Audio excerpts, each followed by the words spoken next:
What's that?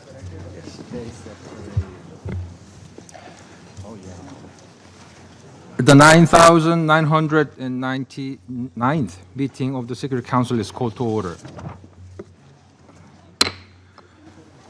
The provisional agenda for this meeting is the situation in the Middle East. The agenda is adopted. In accordance with Rule 37 of the Council's Provisional Rules of Procedure, I invite the representatives of Iraq, the Islamic Republic of Iran, the Syrian Arab Republic, and Turkey to participate in this meeting. It is so decided. In accordance with Rule 39 of the Council's Provisional Rules of Procedure, I invite the following briefers to participate in this meeting. Mr. Geir Pedersen, Special Envoy of the Secretary General for Syria. Mr. Tom Fletcher, Under Secretary General for Humanitarian Affairs and Emergency Relief Coordinator. And Ms. Majid Churbazi, Civil Society Representative. It is so decided. The Security Council will now begin its consideration of item 2 of the agenda. I now give the floor to Mr. Geir Pedersen.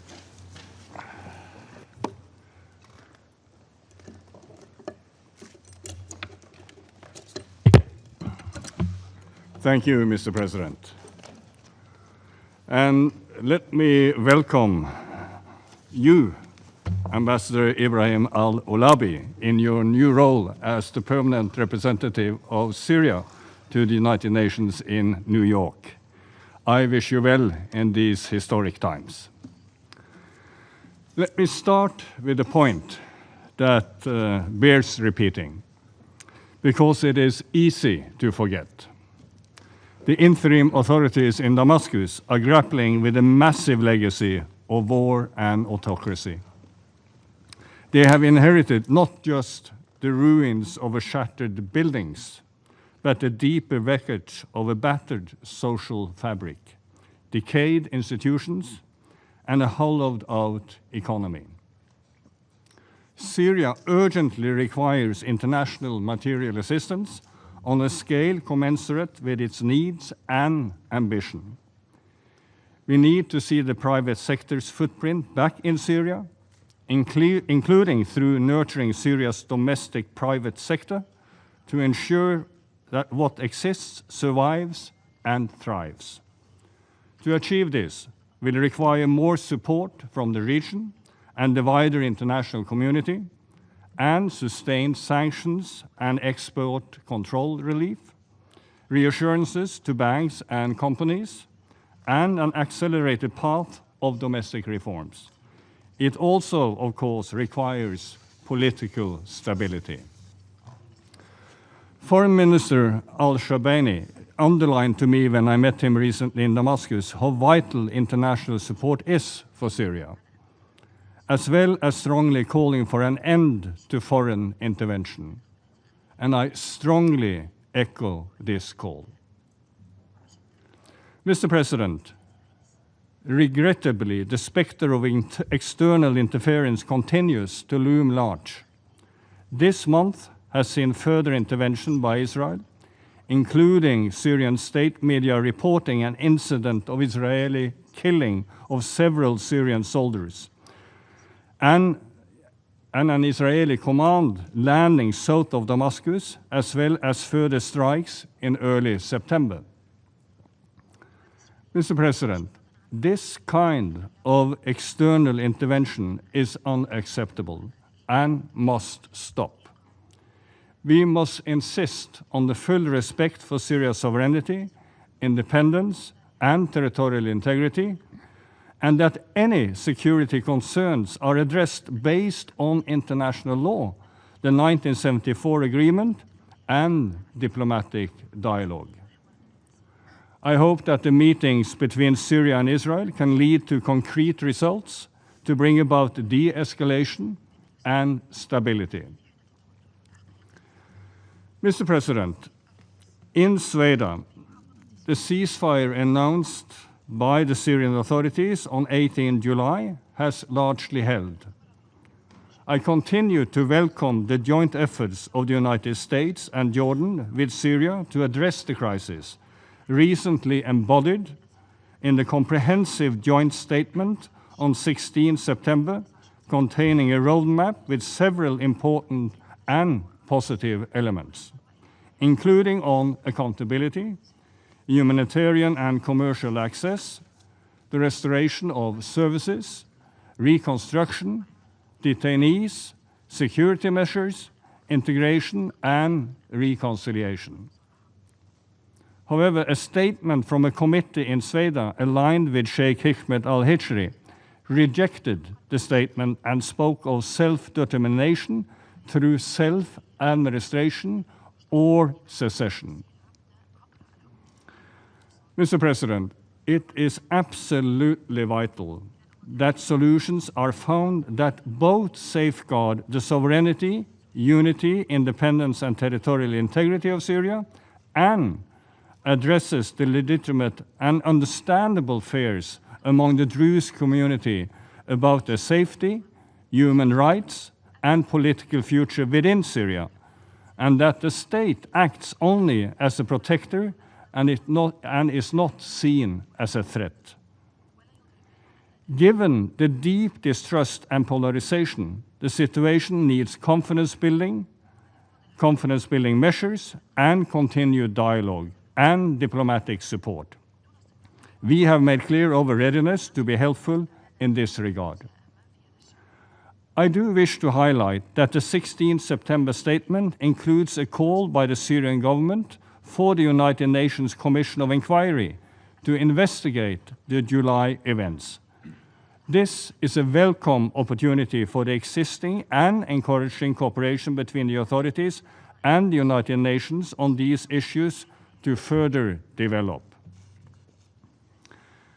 Mr. President, I also continue to encourage the publication of the conclusions of the National Committee for Investigation and Fact-Finding into the coastal events in March, and to see follow-up steps being taken. Both regarding the coast and Sweden, the Syrian public needs to see that abuses are both acknowledged and addressed in accordance with international standards and the Constitutional Declaration, so that all citizens and communities in Syria can develop confidence that there will be neither recurrence nor impunity. An example of the sensitivity of justice-related issues are recent events in Samaria, a predominantly Alawite area of Damascus, historically inhabited by families and relatives of former army personnel.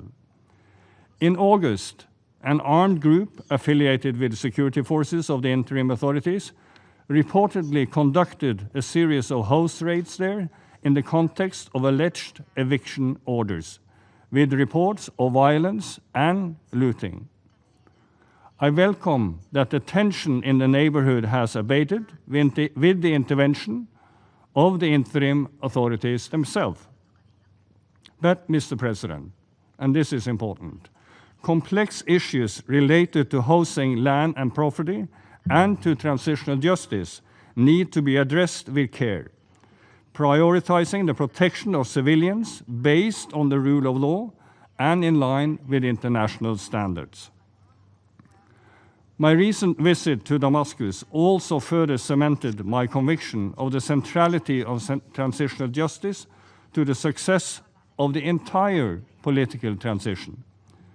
We reiterate the readiness of the United Nations to support the Syrian National Commissions on Transitional Justice and Missing Persons and to coordinate international assistance.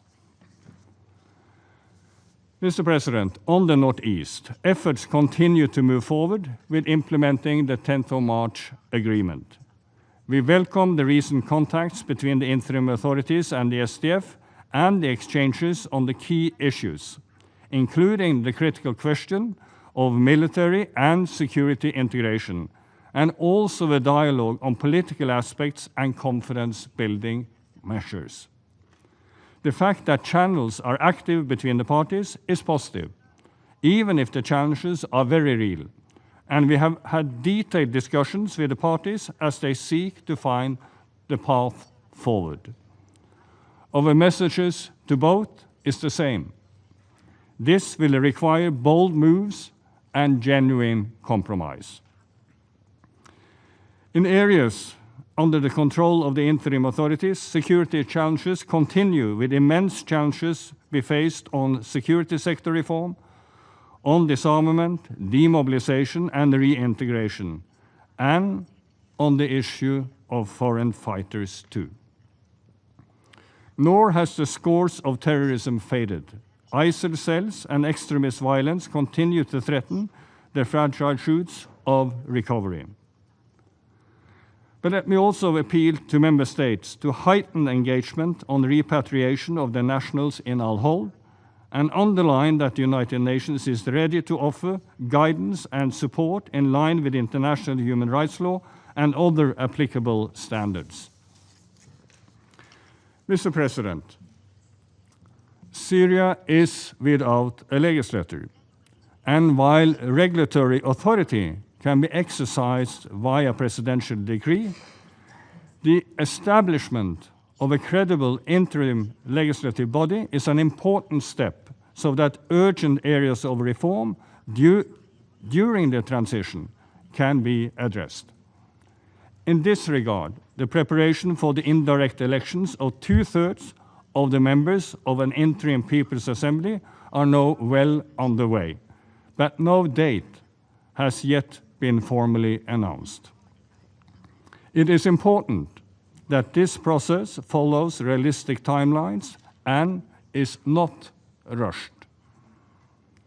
While these indirect elections and also the appointment of the remaining 1/3 by the President are unique arrangements that reflect the transition's exceptional circumstances, transparency and broad inclusion, including the meaningful participation of women and the representation of all communities, will be essential to confer legitimacy. This must not be an exercise in rewarding loyalty, but in ensuring genuine representation and embracing difference. We recognize that there are major challenges in areas where disputes remain between the central authorities and areas outside their control. And that is why we have counseled caution and giving more space and time before taking irreversible steps. Equally, it is vital that all parts of Syrian society step forward and engage with the electoral process. This is a two-sided equation. The interim authorities have told me in the past that they view the People's Assembly as a chance to make the institutions overseeing the transition more inclusive than they have been until now. It is vital that this is what is happening in practice. Without genuine agreements with key stakeholders, the new assembly may start to function and the transitional process may continue, but critical voices could find themselves excluded. And this could flow through the subsequent steps of transition, including the shaping of a new constitution. Mr. President, let me also stress that in addition to our extensive engagement with the interim authorities and other parties, I and my office continue to meet with civil society and community representatives from all parts of Syria, inside and outside the country. Many share the tremendous sense of dynamism and opportunity in this current historic moment. Others express fears about a shrinking civil space, insufficient efforts on meaningful inclusion, and a rise in hate speech and communal tension. And Syrian women continue to share their own efforts to document violations against other Syrian women from across Syria. Violence against women remains a significant barrier to their engagement in public life, restricting further their ability to play consequential and equal roles and highlighting issues of public policy that the transition needs to consider from the perspective of women. Mr. President, to conclude, the Syrian interim authorities and the Syrian people are attempting a transition in the face of challenges and realities as complex and difficult as have been faced almost anywhere. And viewed by that standard, at least, we can point to remarkable changes in a short period of time. But equally, wider experience tells us that many political transitions in modern history have, alas, not been successful, that the key determinant of success have been genuine inclusion.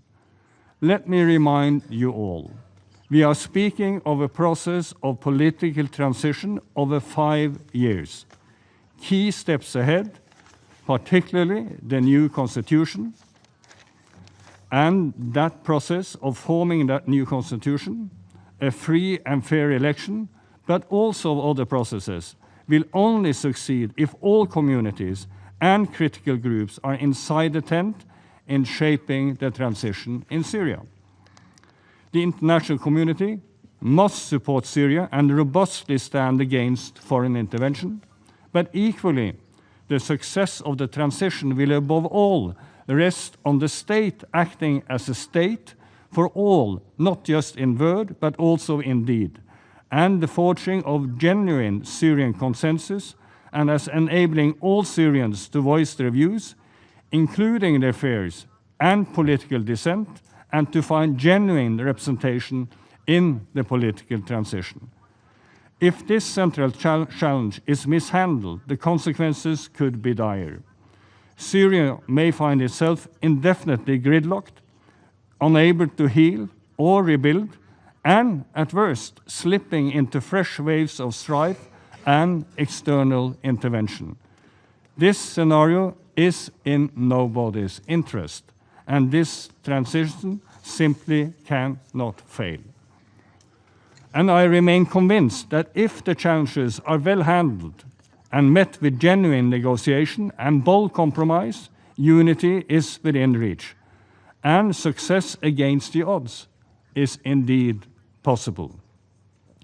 In this light, it was particularly reassuring to hear President Shara affirm that only dialogue, not force, can unite Syria. And as you know, he will be in New York next week for the high-level segment of the General Assembly, the first Syrian president to do so since 1967.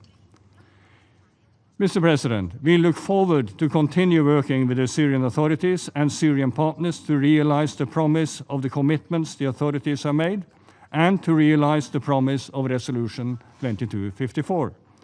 The United Nations stands ready to support efforts on all fronts. The journey must be Syrian-led and Syrian-owned, but let it be collective, courageous, and above all, inclusive. Thank you, Mr. President. I thank Mr. Patterson for his briefing. I now give the floor to Mr. Tom Fletcher.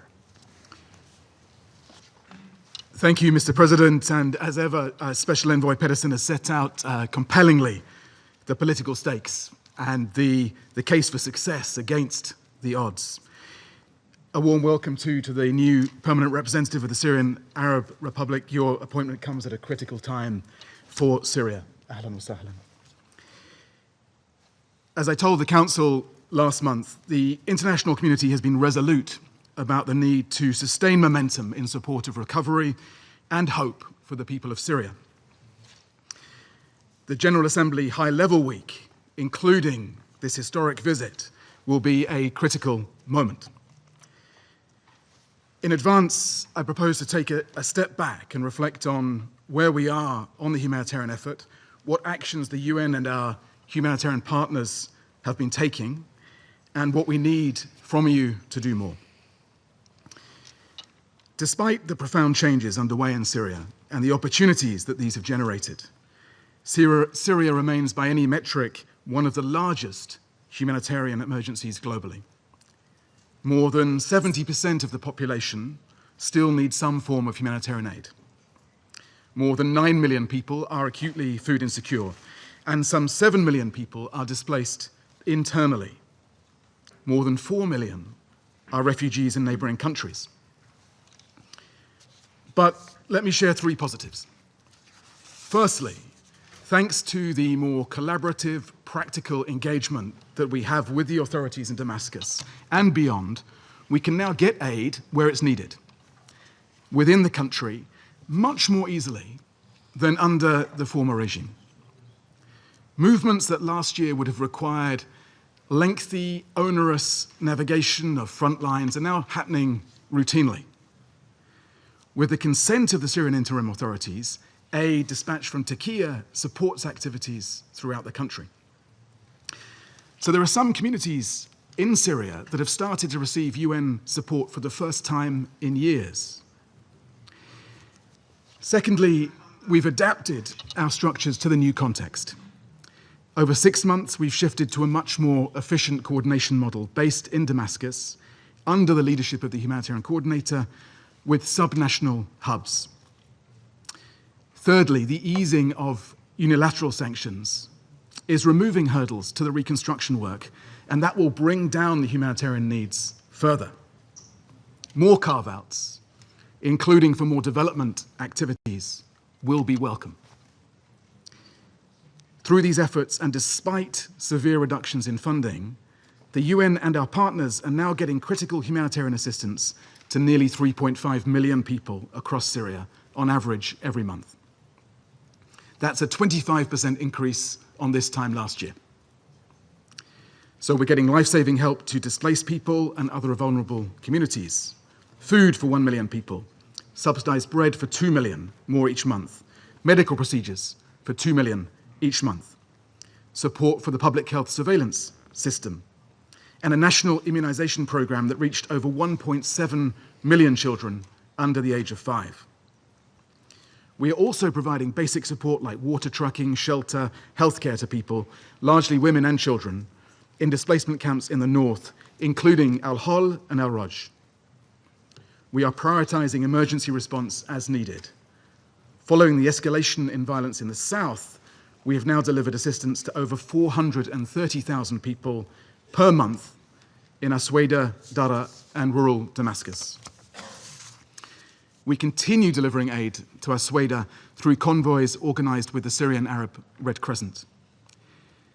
And while we're still navigating a tense security environment there, our deliveries and staff movements have become more regular over the last month, now using the reopened highway from Damascus. In fact, our team are on the ground there today, and we are now reaching most of our target population in the south. I join the Special Envoy in welcoming the roadmap agreement announced this week by Syria, Jordan, and the US. Our team in Damascus will continue to coordinate with authorities on sustaining and expanding the flow of aid. I hope this also lays the groundwork for further stabilization that facilitates full resumption of commercial routes to Asweda and, very importantly, functioning markets. These corridors are essential to maintain the flow of goods, stabilize markets, and reduce the reliance on humanitarian aid. At the same time, we are also working alongside authorities to prioritize more sustainable interventions throughout the country that strengthen institutional capacities. WHO, UNICEF, and partners are rehabilitating hospitals and health centers throughout the country, supporting the transition to the Syrian interim authorities. UNICEF and partners are rehabilitating water stations, wells, sewer networks to ensure reliable access to clean and safe water. WFP, FAO, and partners are working with national authorities to strengthen social safety nets, support rehabilitation of critical irrigation infrastructure, and of the bread value chain to ensure the continuous production of fresh bread. And as I mentioned when I briefed the Council from Damascus in December, Syria's women continue to have a vital, indispensable role in delivering humanitarian assistance and supporting Syria's recovery. And I look forward to hearing more on this theme from Ms. Shubaji. Mr. President, despite this progress, I warn again that we risk missing a rare opportunity for the people of Syria. Our humanitarian appeal this year is only 18% funded, meaning we can reach just a fraction of those in need. And just when organizations are seeking to expand their operations and have the opportunity to work more efficiently, they are instead forced to cut programs, reduce support, lose staff. Hospitals, communities, safe spaces for women and girls have been closed as a consequence of funding cuts, exacerbating protection risks, including of more early marriage and gender-based violence. And while announcements of investment agreements are encouraging, tangible, targeted development projects are still slow to materialize. Now, this real but fragile opportunity that we have is especially stark when we consider the millions of Syrians who have been uprooted by years of conflict. Since December, and the number has gone up this morning, over 900,000 refugees and 1.9 million people displaced internally have now returned to their home areas. And we're working with them to help them meet basic needs, rebuild damaged homes, build livelihoods, clear munitions. As one example, in June, July, 305 families with urgent medical needs voluntarily departed Al-Hol camp for Raqqa, Aleppo, and Homs governorates. Several UN agencies supported the organization of that movement and support upon arrival, dignity kits for women and girls, solar lights, other household items, and ready-to-eat meals. But without more funding, those efforts will fall short, threatening the sustainability of these returns. The shift from the warmer summer months to the biting cold of winter adds to the urgency. Now, according to UNHCR, about 18% of Syrian refugees in the region plan to return to Syria within the next year. And that's a major increase from this time last year, but it's fewer than earlier in the year. And among the key barriers cited by those surveyed are lack of housing, access to livelihoods and employment, and security concerns. So we need to make those priorities. Mr. President, our resident and humanitarian coordinator in Damascus, Mr. Adam Abdelmullah, concluded his term last week, and in his parting remarks, he recognized the difficulties that still lie ahead, but emphasized his optimism, grounded in the strength and resilience of the Syrian people. This will require our collective, active, sustained support. This time next year, I would dearly love to report that we are substantially scaling down our emergency humanitarian operations in Syria. Not because funding cuts have forced our hand, but because the international community has made the necessary investments in Syria's future and in Syrian leadership. So let me conclude by reiterating my key asks that could help us get to that point. First, preserve stability. Only your consistent, sustained engagement to prevent renewed violence can create the conditions for genuine recovery. Second, fund the humanitarian response. Help us capitalize on access to surge more support in the coming months and save more lives and help more Syrians return home. And third, enable Syrian-led recovery. Translate these encouraging pledges into concrete investment and expand support for large-scale recovery, reconstruction, development, creating livelihoods, rebuilding homes, restoring essential services, and ultimately restoring hope for Syrians, but also, and as we prepare for one of the most consequential UN high-level weeks in a generation, for all of us who believe that diplomacy has not lost its value and its vigor. Thank you, Mr. President. I thank Mr. Fletcher for his briefing. I now give the floor to Ms. Majid Churbazi. أصحاب السعادة، السيدات والسادة أعضاء المجلس الموقر. اسمي مجد شربجي، أنا رائدة أعمال سورية ومديرة منظمة بصمات غير الحكومية وناشطة مدنية في مجال الحوار السلمي. أستهل كلمتي بالتعبير عن امتناني لهذه الفرصة وبالشكر الخاص إلى بعثة جمهورية كوريا لدى الأمم المتحدة على دعوتها الكريمة، وإلى المنتدى السوري على جهوده الدؤوبة في تمكيني من الحضور بينكم اليوم. ويشرفني أن أكون اليوم معكم كأحد ممثلات المرأة السورية التي دفعت أثقل الأثمان في سبيل الحرية والكرامة، ولكي أعكس دورها الأساسي ضمن المجتمع المدني ومجتمع الأعمال في سوريا. السيدات والسادة، لقد تحررت سوريا من قبضة الاستبداد، من نظام مارس على شعبه أبشع صور القمع، قتلاً وتعذيباً وإهانة وتشريداً. واليوم لا يخفي السوريون سعادتهم الغامرة بانتهاء هذا الكابوس، لكن القلق يرافقهم في كل لحظة. هل سننجح في العبور بسلام إلى مرحلة انتقالية راسخة؟ وإني إذ أتحدث إليكم أحمل معي أصوات أكثر من 500,000 شهيد، وما يقارب 200,000 مختف قسراً، و14 مليون لاجئ ونازح قسراً، أكثر من نصفهم مهجرون داخل سوريا. إن القضية السورية لم تطوى بعد، ولن تطوى إلا بتحقق العدالة.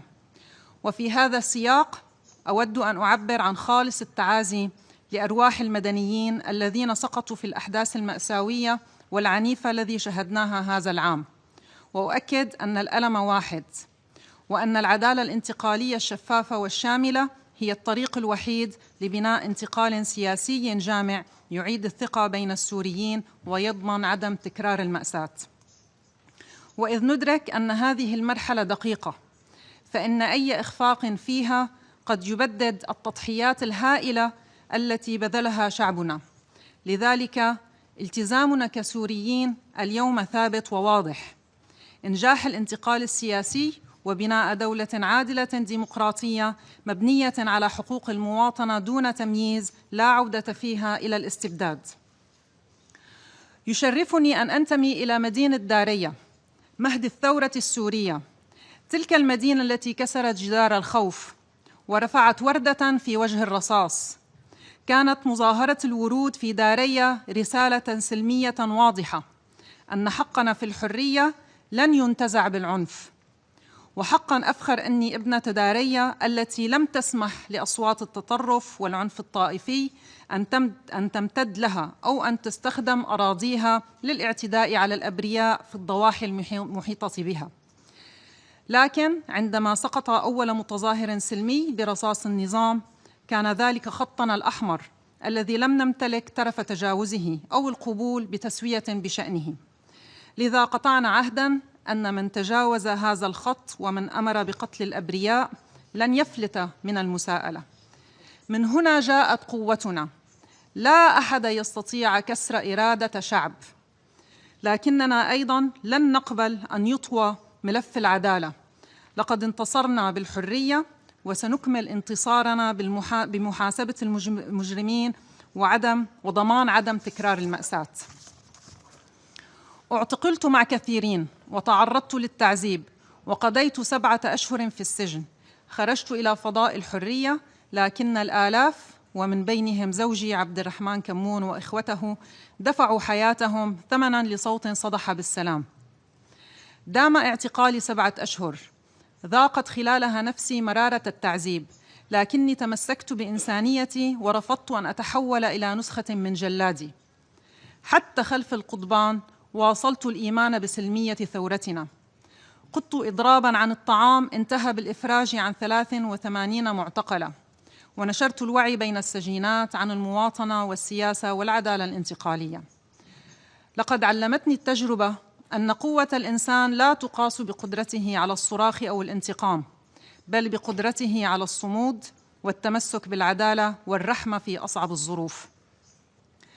بعد خروجي من السجن ونزوحي إلى لبنان، واصلت رسالتي في تمكين المرأة السورية على المستويات الفكرية والاقتصادية والسياسية.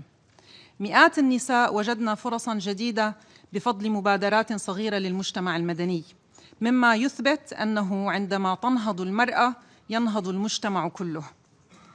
لقد أيقنت أن التغيير ممكن دائماً مهما كانت الظروف قاسية، واليوم تقع على عاتق الدولة السورية الوليدة مسؤولية أن تمنح المجتمع والمرأة خصوصاً الأولوية في استعادة ما فقد وتحقيق حياة كريمة تليق بالسوريين. وإذ أؤكد أن إعادة البناء هي ملكية وطنية في جوهرها، فإنني أدعو المجتمع الدولي إلى مساندة الدولة السورية الجديدة لتمكينها من النجاح في هذا المسار. أصحاب السعادة، رغم سقوط النظام الاستبدادي ما زالت التحديات جسيمة.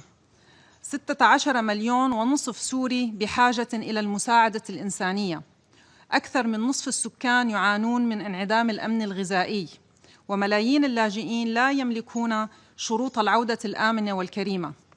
فيما لا نزال نعاني التمييز والمعاملة السيئة على المراكز الحدودية وفي السفارات والمطارات. أما الاقتصاد فقد خلف لنا النظام البائد إرثاً من الفساد والمحسوبية وغياب الشفافية، مما قوض إمكانيات التنمية. إن إعادة الإعمار لا يمكن أن تكون مجرد إسمنت وحجارة، بل منظومة قيم جديدة قائمة على الشفافية والمساءلة حتى لا نكرر ممارسات الماضي. أصحاب السعادة، تعلمون جميعاً أن الأمم المتحدة تواجه دائماً معضلة كبرى: التوازن بين مبدأ السيادة وواجب حماية الشعوب. وهنا أذكر أن ميثاق الأمم المتحدة بدأ نحن الشعوب، ولم يبدأ نحن الحكومات، وهذا يجب أن يكون البوصلة التي توجه عمل المنظمة الأممية. وانطلاقاً من ذلك فإني أدعوكم أعضاء دائمين وغير دائمين في هذا المجلس الموقر إلى منع أي محاولات لزعزعة أمن سوريا واستقرارها، لإتاحة المجال لجهود المجتمع المدني والمجتمع الدولي أن تترسخ وتثمر، مع التأكد من دعم مسار الانتقال السياسي في بلدي الحبيب، وضمان أن تكون بقيادة وملكية سورية بالكامل. كما أوجه نداءً إلى المجتمع الدولي عبر هذا المجلس الموقر لتكثيف الجهود في بناء القدرات الوطنية وتوسيع فرص دعم التعليم النوعي، لأن التعليم هو السد الحقيقي أمام عودة أي صراع طائفي أو عنف مستقبلي. التعليم ثم التعليم ثم التعليم، لأنه الضمان الأفضل لمستقبل أبنائنا.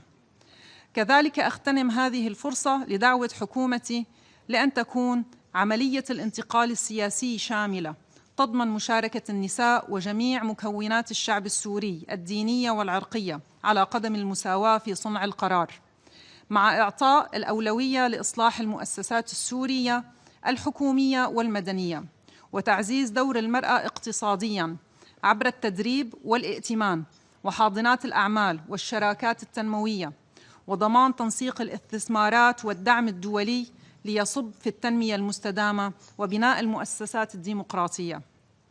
كما أدعو حكومتي لأن تتحلى بالشفافية الكاملة في تواصلها مع المواطنين، وأن تعلن خططها بوضوح، وأن تضمن أن تكون العدالة الانتقالية مساراً للإنصاف والمصالحة لا للانتقام أو الإقصاء.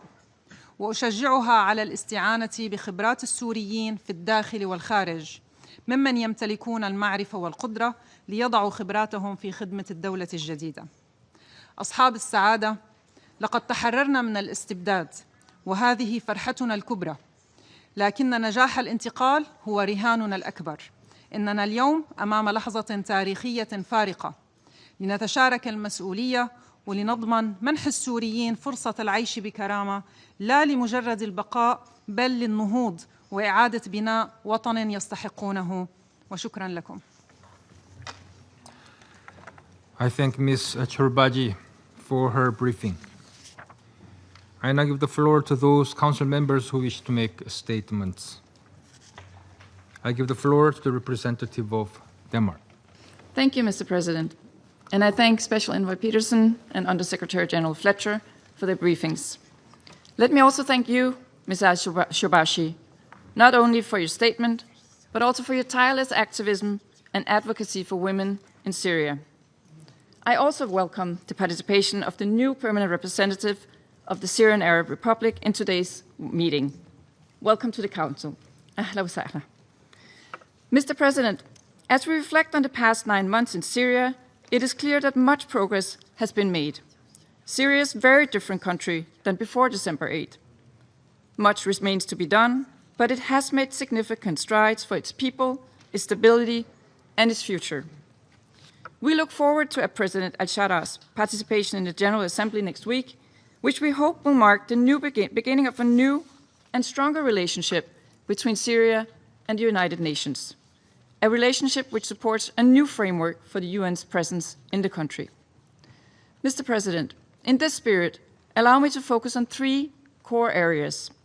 First, priority must be given to implementing an inclusive and transparent political process in line with Resolution 2254.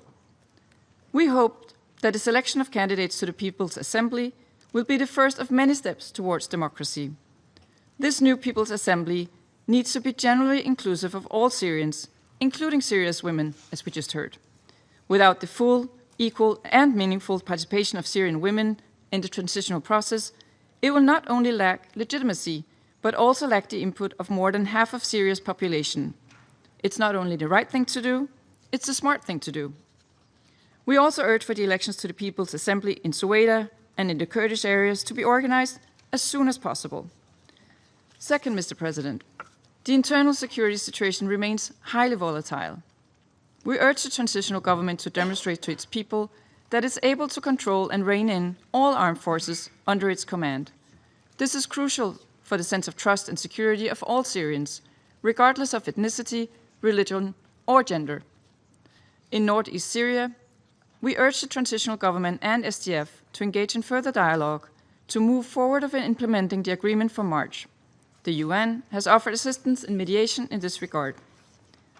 Last month, this Council spoke with one voice condemning the attacks in Soweto. Denmark reiterates the condemnation forcefully today. We take note of yesterday's roadmap towards security in Soweto and trust that its transitional government continues to ensure credible, swift, transparent, and impartial investigations in line with international standards. We reiterate our deep concern over Israel's strikes on Syrian territory, including Damascus, which creates a more dangerous security landscape. We also reiterate our call for the full implementation of the 1974 agreement between Syria and Israel. Israel must withdraw from the area of separation, and UNDAF must be able to carry out its mandate. Third, Mr. President, progress must be made to improve the humanitarian situation affecting communities across Syria, which are facing increasing challenges regarding access to livelihoods and services. The fundamental reason for this is obvious: decades of economic mismanagement and 14 years of devastating conflict. Added to this is the severe economic crisis, along with housing, land, and property issues. As we heard from Ms. Shubaji, harnessing the full potential of Syria's population, including its women, will be critical in reviving and developing its economy. Denmark will continue to play its part. We have long been and remain committed as a major donor to Syria. We urge all member states to join us to increase their financial assistance to humanitarian efforts rather than the funding cuts we heard USG Fletcher describe. Mr. President, in closing, the path ahead for Syria will not be simple nor without hardship, but it can be transformative. The international community, including this Council, must support it along the way. We owe this to the Syrian people who suffered so much and fought so hard to get where we are today. Denmark looks forward to working with all Council members and with Syria to this end. I thank you. I thank the representative of Denmark for the statement. I now give the floor to the representative of Russian Federation. Господин председатель, признательны спецпосланнику по Сирии Гейру Педерсону и заместителю генерального секретаря ООН по гуманитарным вопросам Тому Флетчеру за развернутые оценки положения дел в Сирийской Арабской Республике. Внимательно выслушали госпожу Шорбадж. Констатируем, что несмотря на усилия новых сирийских властей, социально-экономическая обстановка в Сирии по-прежнему остается крайне неустойчивой. С сказываются и последствия конфликта, и продолжающаяся нестабильность, и разрушенная инфраструктура. Для преодоления проблем, с которыми сталкивается страна, ей необходимо помочь. Наша готовность содействовать сирийским властям в духе многолетней исторической дружбы, которая связывает два наших народа, была подтверждена в ходе недавнего визита сирийской межведомственной делегации во главе с министром иностранных дел Шейбани в Москву, а также поездки в Дамаск российской делегации во главе с вице-премьером Новаковым. Практическим шагом навстречу Дамаску со стороны международного сообщества стала бы не только отмена всех санкций, принятых в обход Совета Безопасности ООН, которые являются незаконными и должны быть в принципе исключены из международной практики, но и запуск механизмов экономического роста. А для этого нужны инвестиции, долгосрочные проекты и соответствующая поддержка со стороны всех государств, которые считают себя друзьями Сирии. При этом не следует забывать и о насущных гуманитарных потребностях. Мы высоко оцениваем усилия гуманитарных агентств ООН, благодаря которым в среднем 3,5 миллиона человек получают помощь каждый месяц. Согласны, что при наличии соответствующего финансирования ООН могла бы делать гораздо больше. Однако очевидно, что сирийский гуманитарный призыв, к сожалению, бьет антирекорды и профинансирован лишь на 15%, что ниже среднего показателя по другим гуманитарным операциям ООН. Считаем необходимым активизировать усилия по обеспечению устойчивого и предсказуемого финансирования. С тревогой фиксируем, что более 16,5 миллионов сирийцев продолжают остро нуждаться в помощи, что делает этот кризис одним из тяжелейших в мире. Особого внимания требует сфера продовольственной безопасности, поскольку именно она остается в зоне наибольшего риска в связи с крайне неблагоприятными погодными условиями, включая сильнейшую засуху последних лет. Такое положение дел существенно ограничивает возможности страны в сфере собственного сельскохозяйственного производства. В этих условиях особенно важно не только наращивать объем продовольственных поставок, но и обеспечивать внедрение устойчивых к погодным условиям сельскохозяйственных технологий. К тому же важно задействовать продвигаемые секретариатом ООН так называемые упреждающие подходы. При этом, к сожалению, несмотря на заявленную готовность сирийских властей к выстраиванию добрососедских отношений со всеми государствами региона, не все соседи Сирии готовы помочь ей встать на ноги. В частности, Израиль по полной воспользовался турбулентным периодом при смене власти в этой стране. С декабря 2024 года Западный Иерусалим оккупировал обширные районы на юге Сар, регулярно наносит удары по сирийской территории, открыто вмешивается во внутренние дела республики. Осуждаем израильские действия, идущие вразрез с международным правом и нарушающие суверенитет, независимость и территориальную целостность Сирии. Требуем немедленного вывода подразделений Израиля с захваченных земель, а также возвращения к соблюдению соглашения о разъединении на Голландских высотах от 1974 года. Убеждены, что израильским интересам безопасности может служить только прагматическое сотрудничество с Дамаском. Попытки дестабилизировать страну и подыграть центробежным тенденциям грозят ввергнуть Сирию в пучину хаоса и будут лишь способствовать процветанию питательной для терроризма среды. Мы принципиально возражаем против того, чтобы сирийская территория использовалась в качестве арены для геополитического соперничества и сведения счетов между различными государствами. Господин председатель, на пути полноценного восстановления суверенитета и формирования государственных органов, представляющих всех сирийцев, этой стране предстоит преодолеть множество не только внешних, но и внутренних вызовов. Так, тревожной тенденцией последних месяцев для всех нас стала волна насилия с участием этнорелигиозных меньшинств, прокатившаяся по всей стране. Мартовская резня алавитов на западном побережье, июльские столкновения в Сувейде и обострение напряженности в отношениях Дамаска с курдским северо-востоком со всей ясностью демонстрируют хрупкость процесса восстановления единства сирийской государственности. Должный учет интересов всех этноконфессиональных групп сирийского общества – залог устойчивости и процветания Сирии.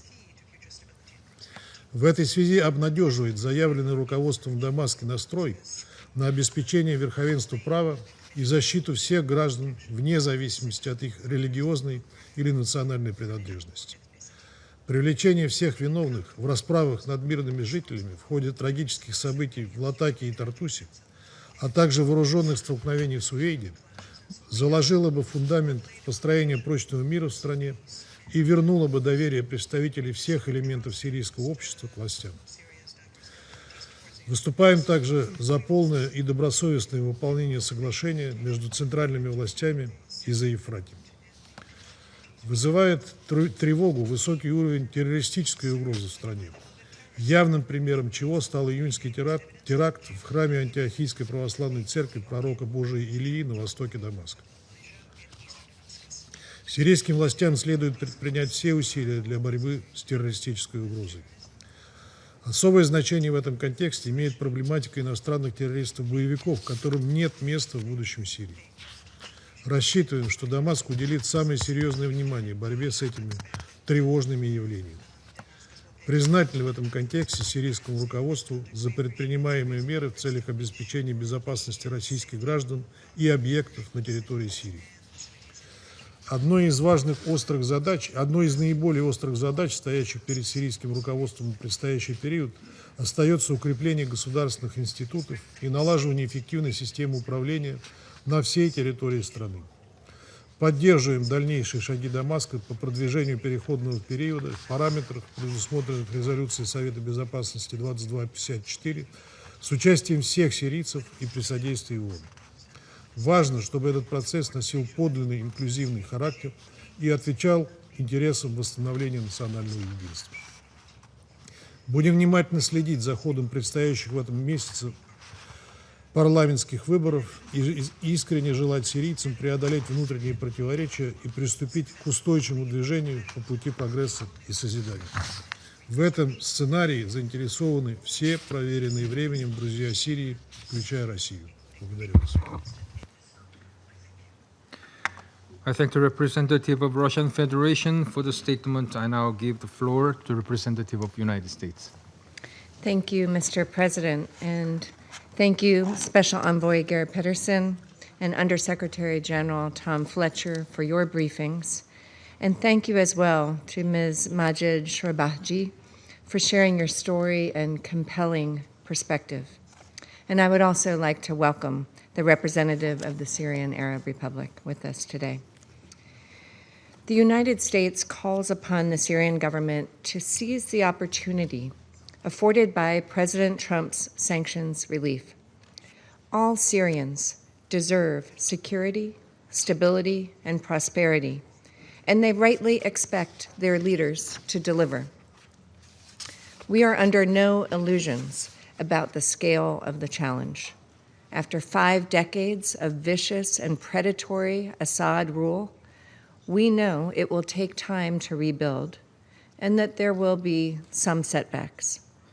But for Syria's new leaders to succeed and maintain international support, they must ensure that every Syrian has a voice in how their country is governed, that every Syrian is protected regardless of their ethnicity or religion, and that there is zero tolerance for abuses, no matter the perpetrator or the victim. Only with that shared respect and common purpose can the country move forward. Syria's new leaders also need the support of foreign partners, and especially those within the region. In that respect, we applaud countries like Saudi Arabia, Qatar, Turkey, and Jordan that are stepping up to support Syrian institutions and restart the economy. President, the U.S. government has worked with the Syrian government and our Jordanian partners to design a roadmap to reconciliation after the horrific violence that occurred in Suwaida, and we hope all parties involved will take that opportunity to build a future together as a nation of equal rights and shared obligations.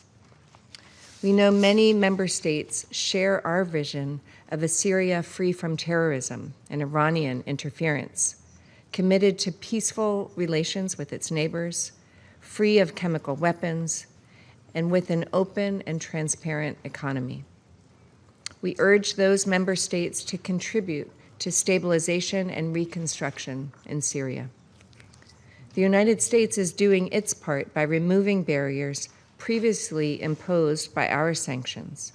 For example, last month, the U.S. Department of Commerce announced it would ease licensing requirements for civilian exports to Syria. Already, these steps have accelerated critical work to rehabilitate Syria's telecommunications, sanitation, power generation, and civil aviation infrastructure. They represent our follow-through on President Trump's promise to allow a new start for the people of Syria as they seek a stable and prosperous future. In this vein, we also continue to pursue avenues to ease UN sanctions on Syria. We call for the Council and the international community to support these efforts. We will continue to help Syria rebuild ties with its neighbors as a key element of regional peace and security. Constructive dialogue between Syria and Israel will only add to stability and prosperity for the region. We will also continue working with Syria to prevent the resurgence of ISIS. A critical element of success in this effort is the commitment by all member states with nationals detained or displaced in northeast Syria to relocate them as soon as possible, either to their home country or a safe third country, and to work together to find solutions for remaining populations. President, we look forward to the events of High Level Week, including the ministerial hosted by the government of Iraq, focused on repatriation and rehabilitation of these third country nationals in northeast Syria. And we expect more commitments to this effort during High Level Week. I thank you. I thank the representative of the United States for the statement. I now give the floor to the representative of Panama. Gracias, señor presidente. Nos unimos al agradecimiento al enviado especial Geir Pedersen, al secretario general adjunto Tom Fletcher y la señora Maggie Churbaji por sus sesiones informativas. La situación humanitaria en Siria sigue siendo grave. 16.5 millones de personas requieren de ayuda, de las cuales 7 millones son desplazados internos y 4.7 millones refugiados. La inseguridad, la presencia de restos explosivos de guerra y la sequía extrema agravan las necesidades, afectando la alimentación, la salud y la protección de la población. Por ello, Panamá reconoce los meritorios esfuerzos de OCHA, pese a las condiciones adversas, y reafirma la importancia del acceso seguro y sostenido de la ayuda humanitaria a todas las comunidades sin discriminación ni condicionamientos. De igual manera que acogemos con beneplácito el anuncio de la hoja de ruta para Sueida, iniciativa que refleja un compromiso sobre varios aspectos importantes por parte de las autoridades interinas sirias con el respaldo de Jordania y los Estados Unidos para promover la reconciliación. Al mismo tiempo, Panamá subraya que este esfuerzo representa una oportunidad para reforzar la unidad territorial y para que Sueida no solo sane sus heridas físicas, sino también avance en equidad y esperanza junto a todos los sirios. Panamá reitera su respaldo a la soberanía, independencia e integridad territorial de Siria y destaca el valor del acuerdo sobre la separación de las fuerzas de 1974 y de la Fuerza de las Naciones Unidas de Observación de la Superación UNDOF. Insistimos en la importancia de que todas las partes respeten plenamente dicho acuerdo y apoyen el mandato de UNDOF. También saludamos la próxima participación del presidente interino Ahmed al-Sharaa en la Asamblea General de las Naciones Unidas. Consideramos que este paso ofrece una oportunidad valiosa para reafirmar el compromiso de Siria con el multilateralismo los principios de la Resolución 2254 y el seguimiento internacional a una solución política sostenible.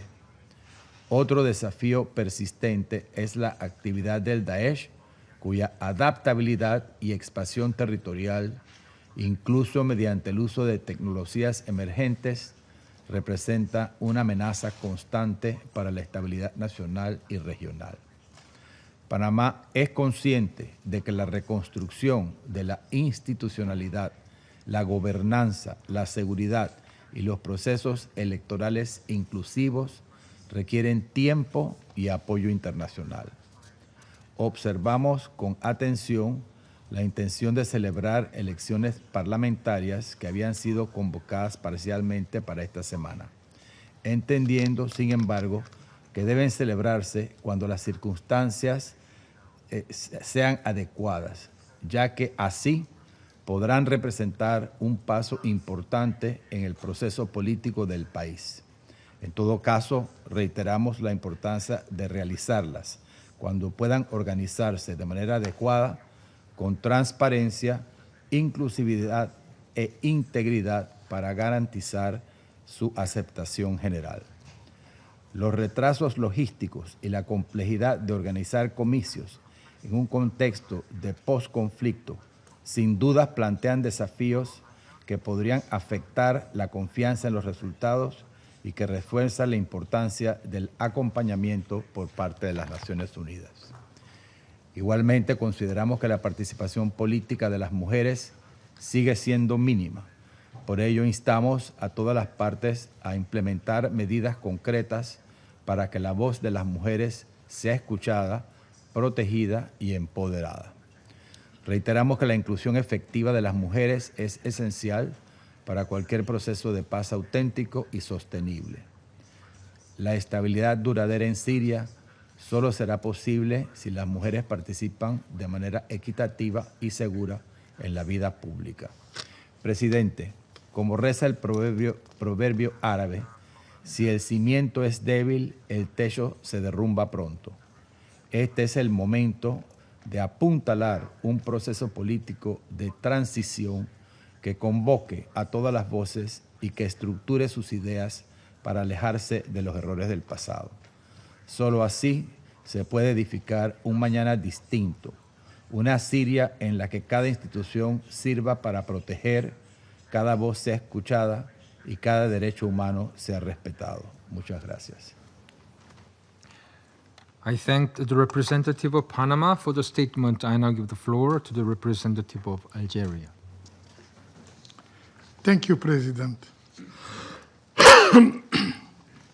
I have the honor to deliver this statement on behalf of the A3+, namely Guyana, Sierra Leone, Somalia, and my own country, Algeria. At the outset, the A3+ extends their sincere appreciation to Special Envoy Geir Pedersen and Undersecretary General Tom Fletcher for their important briefings. President, the Syrian people look to tomorrow with both hope and apprehension, as expectations remain high while challenges are complex and difficult to overcome. As we have consistently highlighted, the A3+ stands ready to engage constructively to help the Syrian people to achieve their legitimate aspiration and build a brighter future for their country, a future free from the legacy of violence and instability. In this regard, we wish to underscore the following 5 points. First, silencing the guns and fostering dialogue among all Syrians is essential for the country's stability. We welcome the efforts of the Syrian government and its endeavors to extend security and stability throughout all of its territory, including the roadmap for resolving the crisis in Sueda and stabilizing southern Syria. The A3+ calls for a nationwide ceasefire and stresses that arms must be under the exclusive authority of the Syrian state. In this context, we call for the implementation of the March agreement with the SDF. Continued confrontation risks fueling instability and creating fertile ground for the resurgence of terrorism, particularly Daesh. Second, we reiterate the importance of an inclusive, Syrian-led and Syrian-owned political process. It is essential that Syrians themselves determine the fate of their country. Legislative elections represent an important milestone, but they must be organized carefully and inclusively and in a manner that ensure credibility and legitimacy. Third, the international community, and in particular the United Nations, has a crucial role to play in supporting Syria throughout its transition. The A3+ calls for constructive engagement between the UN and the Syrian authorities and reaffirms its strong support for the United Nations and the work of the Special Envoy. Fourth, external interference can only aggravate Syria's fragile situation. The A3+ calls on all regional and international actors to refrain from actions that could further destabilize the country. We strongly condemn Israel's military operations, which constitute a blatant violation of international law, including Article 2 of the United Nations Charters. We also call for the full implementation of the 1974 disengagement agreement and recall that the occupied Golan Heights is an integral part of Syria, as reaffirmed by Security Council Resolution 497. We demand an immediate end to Israeli incursion and the complete withdrawal from the occupied territory. Fifth, the humanitarian needs in Syria remain immense, while support is insufficient, despite the effort of OCHA. Rebuilding Syria requires the mobilization of the entire international community. Yes, the lifting of sanctions is a welcome step, but it is not enough. Without adequate assistance, refugees and displaced persons will be unable to return home, and Syria will not be able to reconnect with development and prosperity.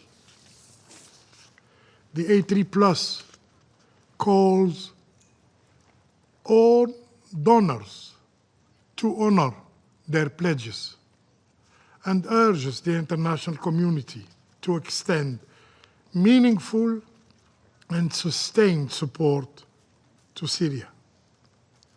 President, at this critical juncture, the A3+ reaffirms its unwavering support for Syria's sovereignty, unity, independence, and territorial integrity. We remain fully convinced that only a Syrian-led and Syrian-owned process, supported by genuine international solidarity, can pave the way toward realizing the aspirations of Syrian people for peace, for development, and for dignity. The A3+ stands ready to continue working alongside the Syrian people and with all partners to achieve this goal. I thank you. I thank the representative of Algeria for the statement. I now give the floor to the representative of Slovenia. Thank you, Mr. President. I would like to thank Special Envoy Peterson and Under-Secretary General Fletcher for their briefings, as well as Ms. Maj Shorbaji, representing civil society, for her remarks. I also extend warm welcome to the newly appointed permanent representative of Syria, Ambassador Olabi. I wish you every success, and I assure you of my country's full support. Mr. President, the ambassador's appointment offers us a glimpse of what a new Syria could look like. After long shadows, hope is rising. A vision of a Syria where the scars of war are not forgotten, but serve to shape a better future for all Syrians. Allow me to make 3 points. First, the pain endured by the Syrian people over the past 14 years under Assad's rule has been immense. We understand deep frustration with the inaction of the international community. Yet while injustice is impossible to forget, it is time to try to look beyond that. Multilateralism ensures collective security where every country has a voice. As firm believers in this principle, we strongly support a renewed partnership, a reset between the United Nations and Syria, and stand ready to help make it a reality. Second, we acknowledge steps taken by the transitional authorities, including the current formation of the People's Assembly as a legislative body.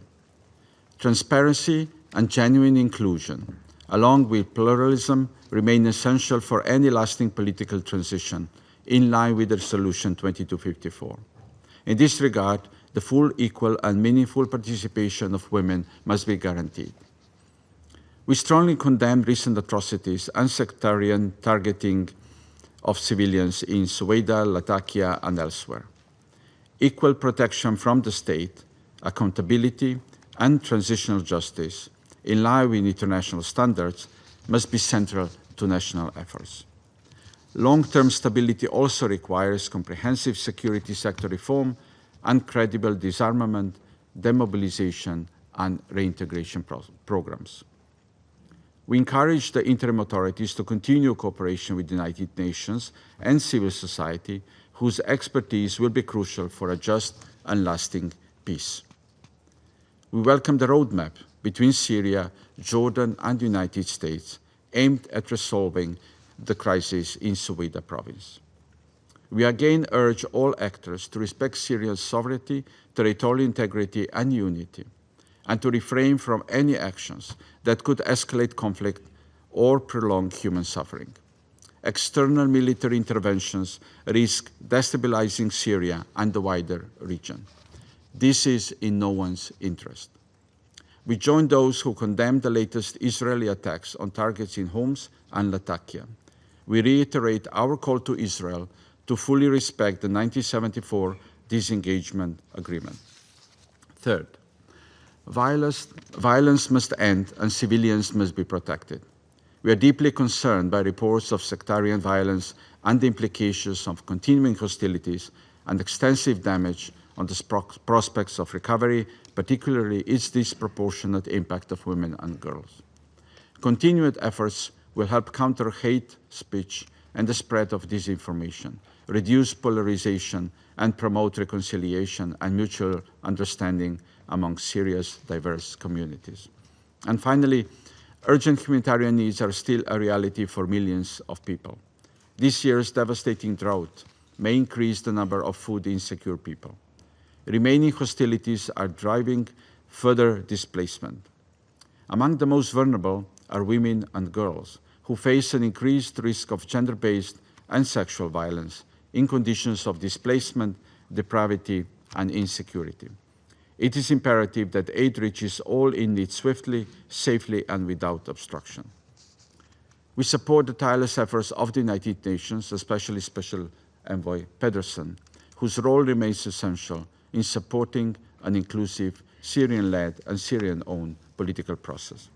We stand ready to work with Syria, this Council, and the international community to support a peaceful, stable, and prosperous future, one the Syrian people waited for so long and so rightfully deserve. Thank you. I thank the representative of Slovenia for the statement. I now give the floor to the representative of Pakistan. Thank you. Thank you, Mr. President.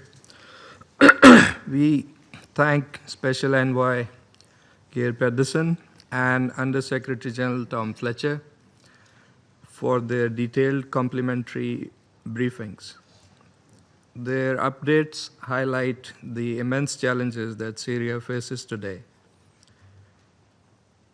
We also thank Ms. Shubarji for her statement, and we welcome the presence of the new permanent representative of Syria in the Council today, and also welcome the participation of Iran, Turkey, and Iraq in this meeting. Mr. President, Syria has endured more than a decade of devastating conflict and immense human suffering. Its people have borne the brunt of destruction, displacement, and hardship on an unimaginable scale. Mr. Pedersen rightly pointed to the massive legacy of conflict and civil strife, the imperative of economic and political stability driven by genuine inclusion and dialogue. And he also referred to external intervention by Israel, terming it unacceptable and that it must stop. And in this Council, we know very well how this issue of foreign interference intertwined with occupation has been a perennial problem and a key destabilizing factor that manifests itself across the situations in the Middle East. Mr. President, despite these challenges, the recent developments have provided a glimmer of hope for Syria. This opportunity must be seized, and the Council has a special responsibility here. We believe that the path ahead must be marked by political progress, economic recovery, security stabilization, and respect for Syria's sovereignty and territorial integrity. In this regard, first, it is essential that the political transition in Syria proceed in a smooth, credible, and inclusive manner. We note with optimism the parliamentary elections scheduled for this month. These elections should serve as a stepping stone toward broader national reconciliation. It is imperative that all political and social groups in Syria are meaningfully represented and allowed a genuine stake in shaping their country's future. Second, the lifting of multiple sanctions on Syria is a welcome development. Syria possesses a vibrant and talented population and diaspora. Its people are spirited and eager to contribute to national recovery. With the easing of restrictions, the conditions are ripe for investments in construction, technology, and other productive sectors. Such investments can serve as powerful engines for reconstruction, job creation, and economic revitalization, which are indispensable for durable peace. It is imperative that these opportunities are fully realized. Third, and related to the above, is the fact that Syria's stability is inseparable from the question of security, which remains twofold. On the one hand, the security situation in areas such as Suweda, the western coast, and the northeast remains fragile and demands a healing touch and action-oriented approach. We welcome the efforts by Syria, Jordan, and the United States aimed at stabilizing Suweda and the south of Syria. On the other hand, the persistent threat posed by terrorist groups continues to endanger not only Syria but the wider region. The presence of foreign terrorist fighters underscores the urgency of this challenge. These concerns must be addressed comprehensively through both political and security measures, including the implementation of the disarmament, demobilization, and reintegration reforms. Fourth, all forms of external aggression against Syria must cease, and the occupation of Syrian territory post 8 December 2024 must be reversed. The occupation of the Syrian Golan must also end in full compliance with international law and Security Council resolutions. The 1974 disengagement agreement should be strictly adhered to, and any new security arrangements must have the consent of the concerned parties and the endorsement of the Security Council.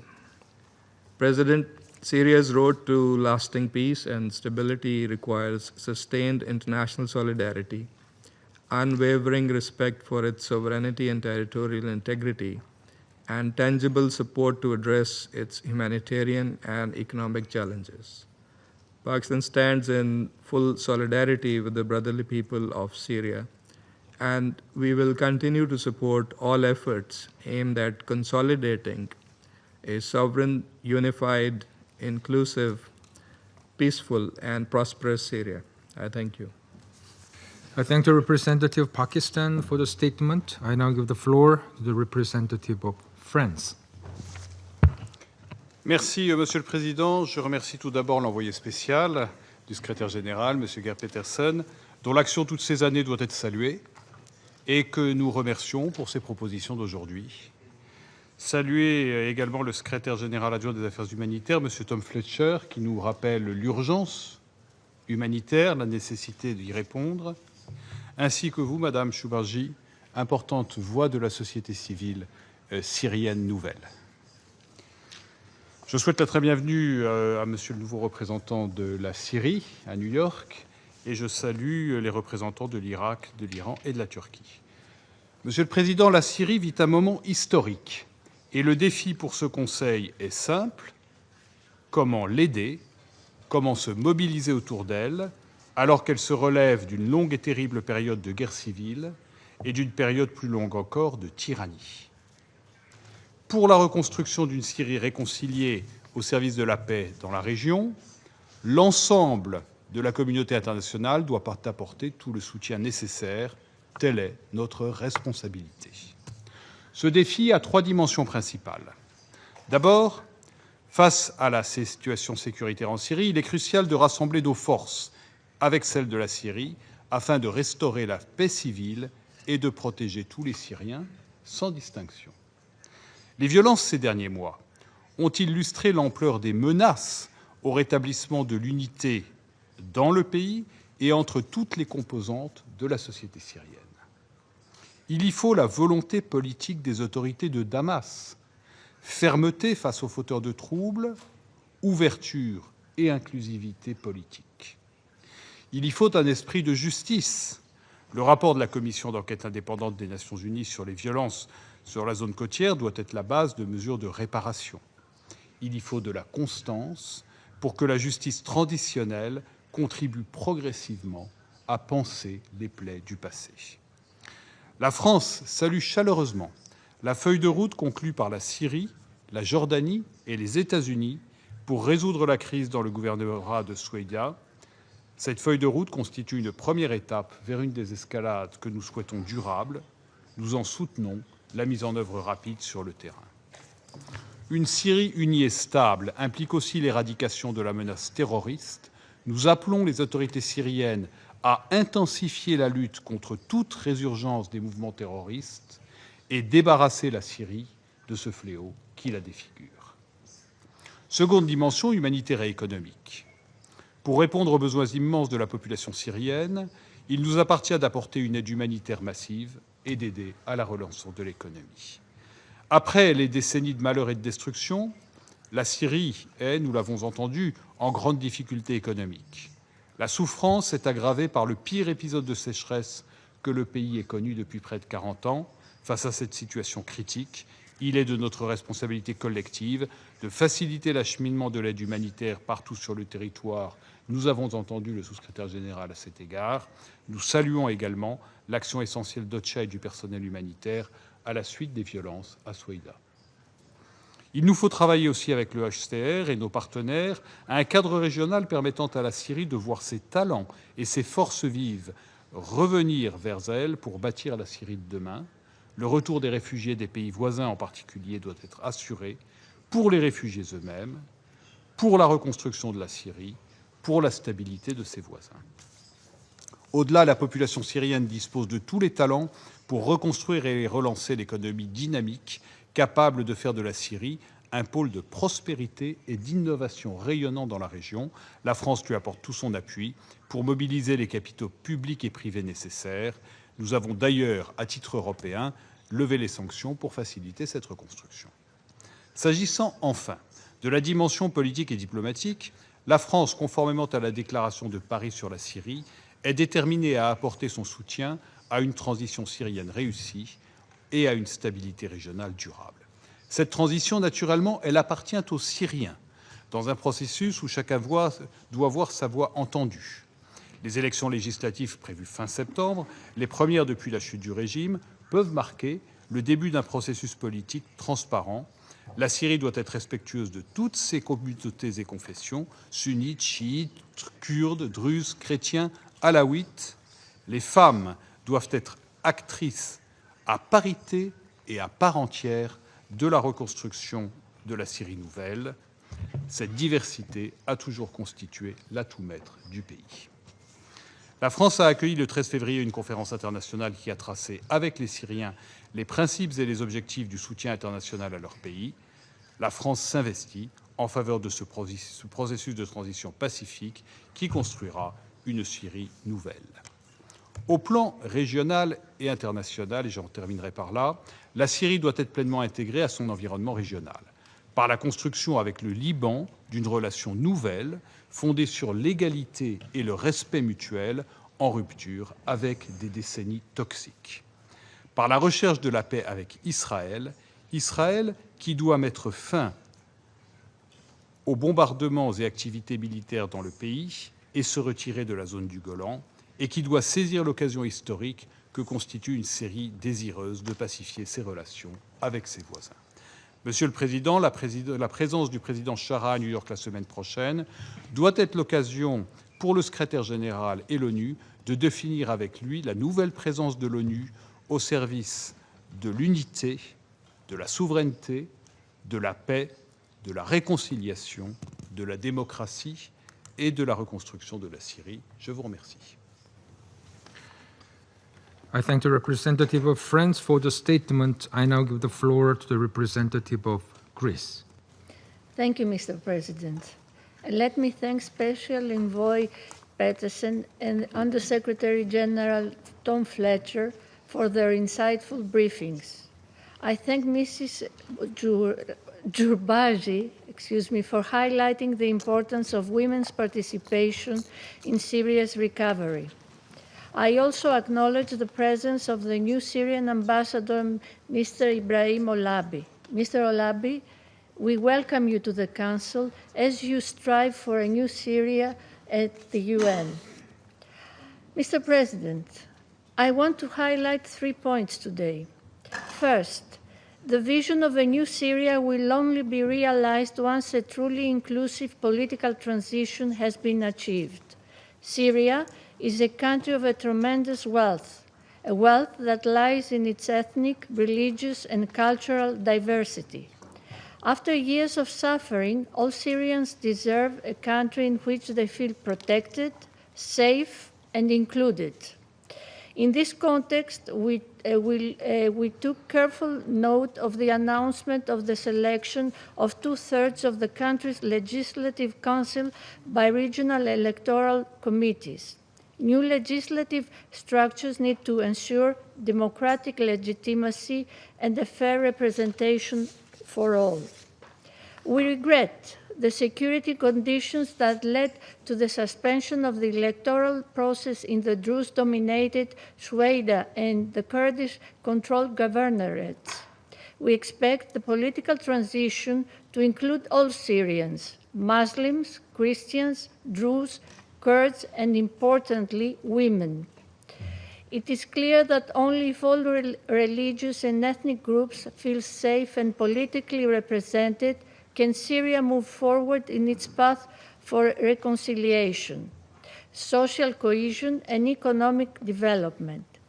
It is encouraging in this regard that Syria's transitional president met with the Patriarch of Antioch last month, the leader of a community which has suffered a lot, especially in the Mar Elias church terrorist attack this summer. Which brings me to my second point. Syria's volatile security landscape must be properly addressed, especially as the terrorist threat persists. Perpetrators of violence, regardless of affiliation, must be brought to justice in line with international norms.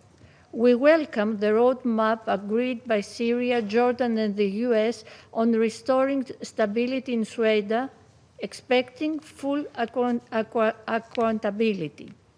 Similarly, the report of the UN Commission of Inquiry on violations committed against civilians in coastal and western central Syria earlier this year must be followed up. We urge the interim authorities to do so. Equally, we hope that genuine progress on the implementation of the March agreement between Damascus and the SDF will be made possible.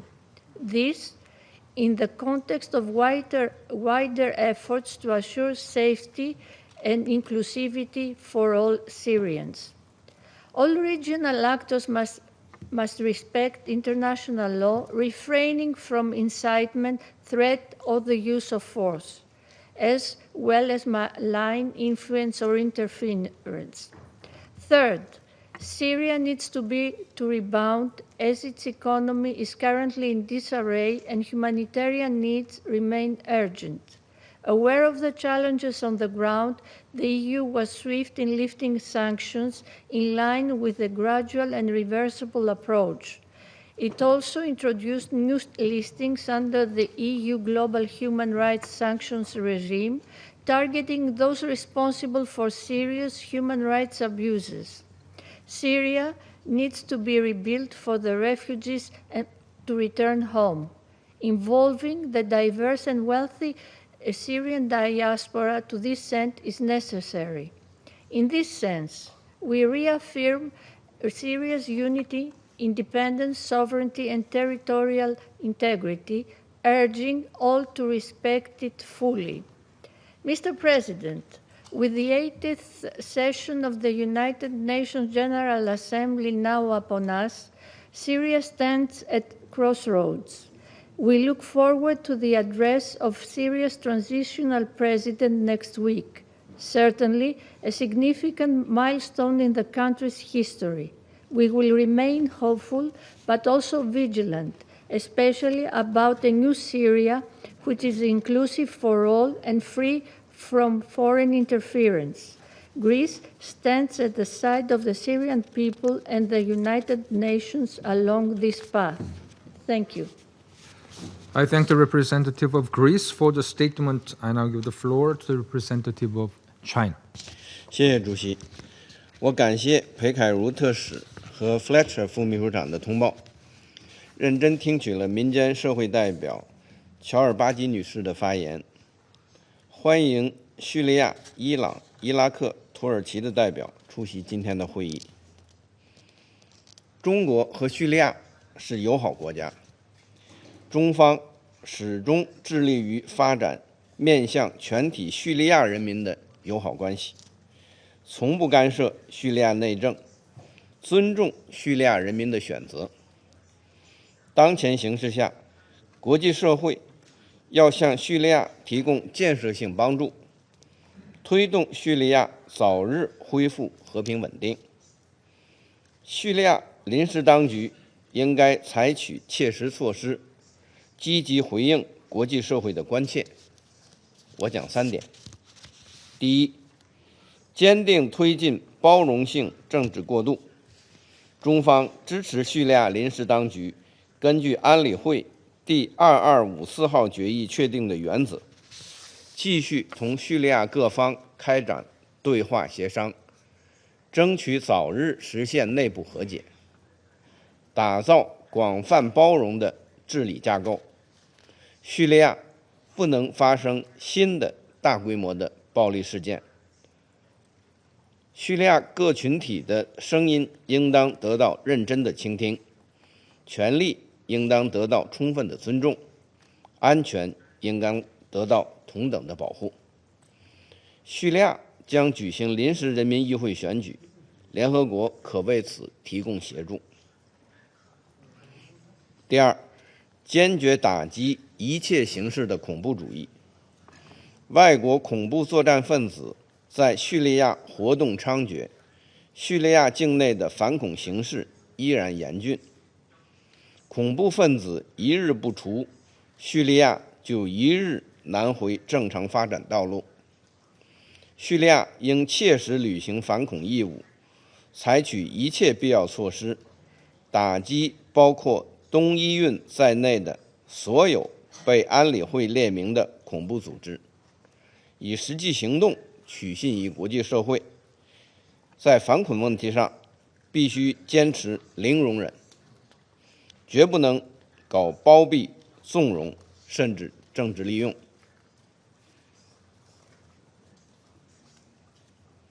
第三，尽快帮助缓解人道困境。国际社会，特别是传统捐助方，应当加大人道投入，为叙利亚人道行动提供充足的资金支持。叙利亚各方要履行国际人道法义务，确保不受阻碍的人道准入，保障人道工作人员的安全，为联合国人道行动提供便利。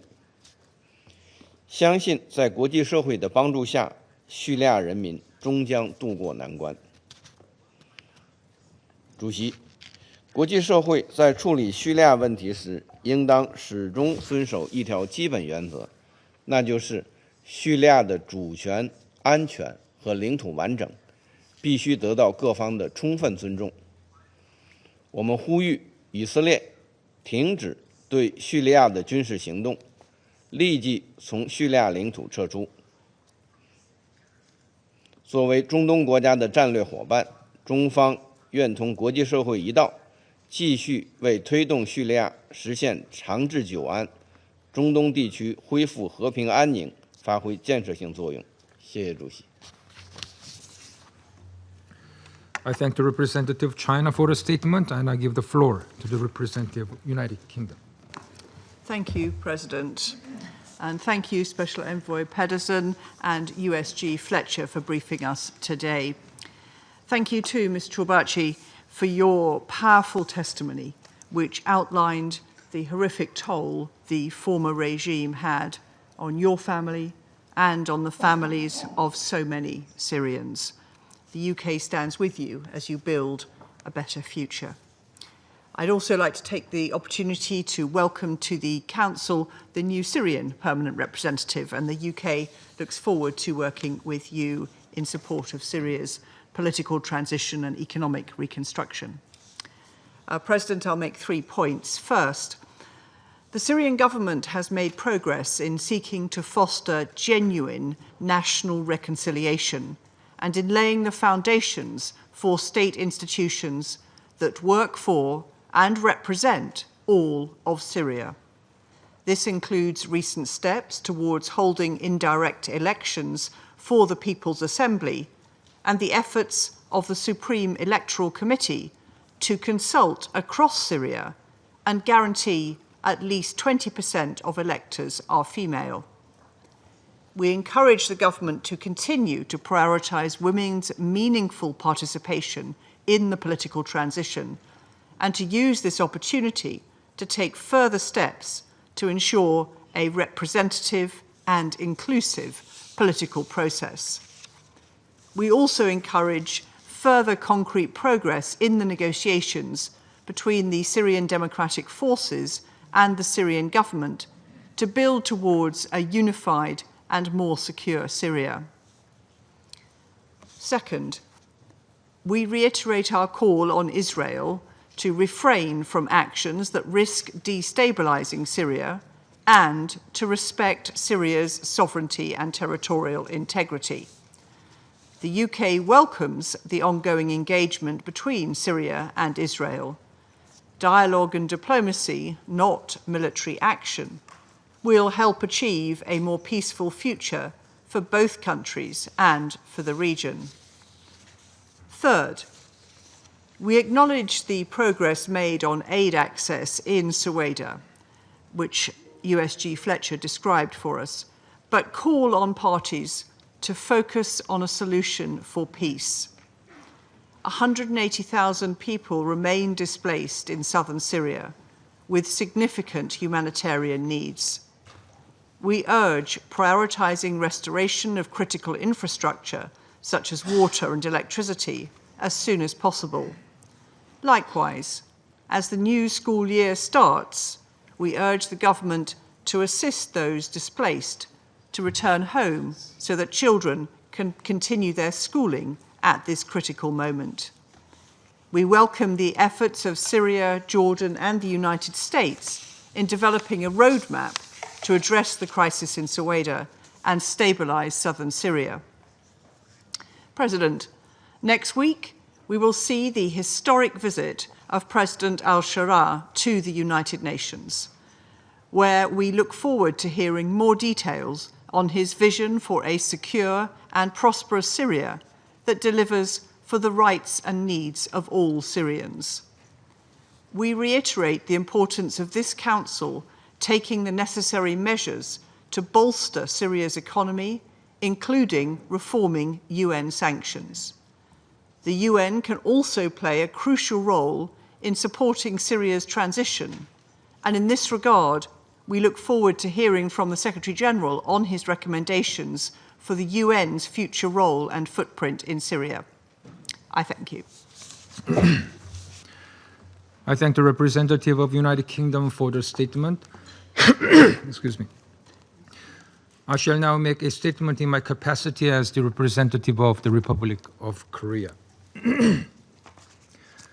I thank Special Envoy Patterson and USG Fletcher for their informative briefings, and I also take this opportunity to express my sincere appreciations to Ms. Chorbazi for sharing compelling stories. We hope Ms. Chorbazi's intervention today serves as a fresh reminder that ensuring inclusivity in economic recovery is also an imperative goal that should not be obscured because of security developments. Let me briefly touch upon the following 3 points. First, noting that this week's election were postponed, we call on Syria to exercise utmost caution in holding any further election that may lead to a divided Syria. Since the fall of the Assad regime, Council members have repeatedly called for a parliamentary election as a means to form a full government with a democratic legitimacy. As a member state with a history of holding its first elections under the auspices of the UN, we can also resonate with the Damascus aspirations to hold a national elections as soon as possible.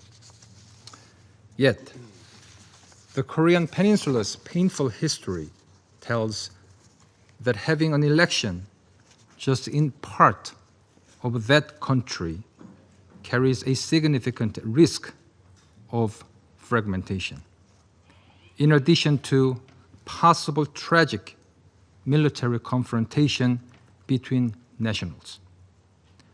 An inclusive transition should be understood not as a formality, but as a nuanced and comprehensive process. In this regard, we call on Damascus to focus on creating a conducive environment for nationwide elections, including the finalization of SDF integration talks and announcing a clear plan to conduct future elections. Second, all foreign intervention and occupation should be halted immediately. While the security talks between Syria and Israel have given the international community a glimmer of hope amidst the ever-worsening regional security landscape, IDF airstrike and ground incursions in recent days gives little optimism for a better tomorrow. Respecting other countries' territorial integrity is the basic tenet of international relations, and all hostilities violating Syria's territorial sovereignty must stop. Lastly, we urge Syria to prioritize combating terrorism and preventing a resurgence of extremist ideologies. Recent weeks witnessed the deeply concerning re-emergence of both Daesh and anti-government insurgency, adding yet another layer of security concern in the fragile situation. These very same security concerns are also cited as the main barriers to return by more than 75% of refugees abroad, further undermining prospects for durable resettlement and national reconciliation. We therefore urge Damascus to prioritize, at all costs, demobilizing and repatriating foreign terrorist fighters. Likewise, implementing robust vetting and rehabilitation measures should be realized to prevent extremists from taking charge of national security. And those responsible for sectarian violence must be held fully accountable. I now resume my function as Security Council President. I now give the floor to the representative of Syrian Arab Republic.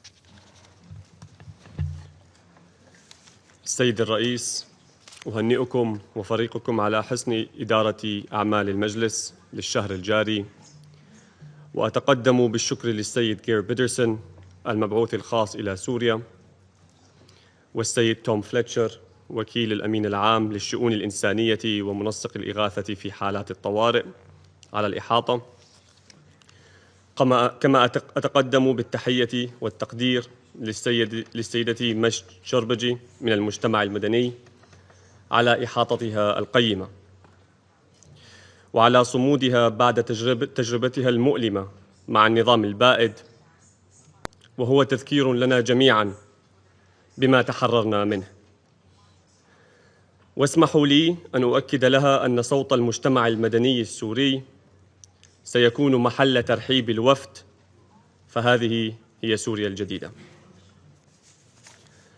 أرحب أيضاً بخطاباتكم، والتي يبدو لي أنها وحدت المجلس حول الفرصة التاريخية لسوريا والمنطقة والأمم المتحدة، والتي تحدثتم فيها جميعاً عن الأمل، وأنا أضيف هنا من منطلق المسؤولية كحكومة الأمل والعمل. السيد الرئيس، قبل أقل من عام وقبل سقوط النظام تحدثت أمام مجلسكم الموقر شابة سورية من ذلك المقعد بينما كنت أجلس أنا وزملائي هناك في الأعلى. رفعت صوتها عالياً ضد الظلم والاستبداد، مرددة بشجاعة وثبات صرخات الحرية، وعرضت أمامكم صورة لساحة من ساحات الثورة في البلاد. كانت تلك الساحة هي ساحة الكرامة في السويداء، الساحة التي ما فتئت يوماً تصدح بالحرية ضد الظلم والطغيان. واليوم ورغم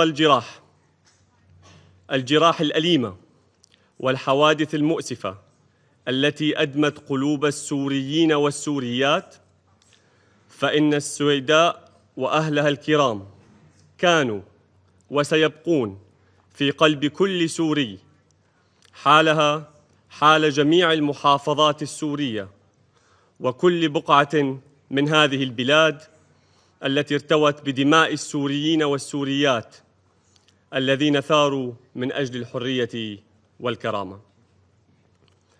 لقد آلمت الأحداث المؤلمة التي حدثت في السويداء الحكومة السورية كما آلمت جميع السوريين، وأتقدم في هذا المجال بأحر التعازي لكل عائلة سورية فقدت أحد أحبائها في هذا المصاب الجلل.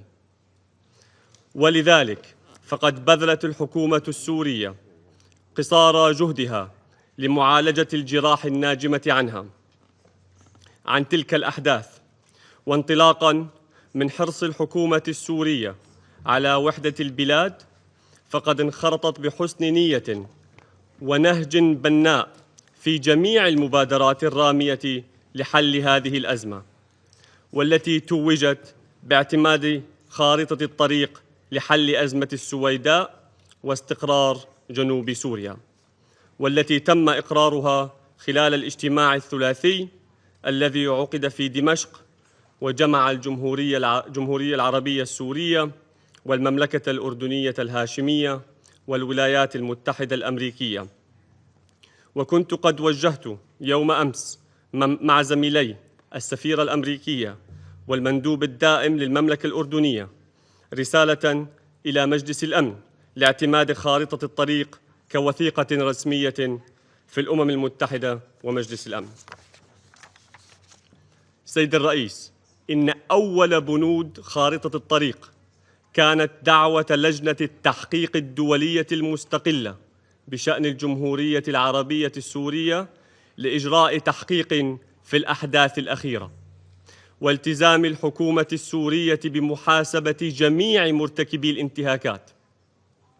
وتعلمون جميعاً أننا في سوريا الجديدة كنا قد عملنا على تمديد ولاية اللجنة وتعاوننا معها في سابقة تاريخية. وبدورها كانت الحكومة السورية قد شرعت مسبقاً باعتقال عدد من المتهمين بارتكاب الانتهاكات من أفراد وزارة الدفاع والداخلية، وهذا ما شهدت به العديد من وسائل الإعلام الدولية الموثوقة. ولكننا نشدد في هذا السياق على أن المساءلة يجب أن تشمل جميع مرتكبي الانتهاكات بلا استثناء ودون تمييز، ولا بد لذوي الضحايا من أن يشعروا بأن يد العدالة قد أنصفتهم. إن خارطة الطريق هذه تؤسس لبناء الثقة تدريجياً وتعزيز المصالحة الوطنية وضمان إيصال المساعدات الإنسانية وإعادة الخدمات الأساسية وإعادة إعمار القرى المتضررة والممتلكات المتضررة وإنشاء قوة شرطة محلية تضم جميع مكونات المجتمع في المحافظة، وإرساء خطاب وطني جامع يحتفي بالتعددية وينبذ خطاب الكراهية والتطرف. ويكرس المساواة أمام القانون وغيرها من البنود التي تمثل خطوة مهمة نحو استعادة الاستقرار في الجنوب وترسيخ وحدة سوريا أرضاً وشعباً. السيد الرئيس، تمضي سورية اليوم قدماً في مسيرة التعافي وإعادة البناء، وها هي تتجاوز مرحلة تلو الأخرى.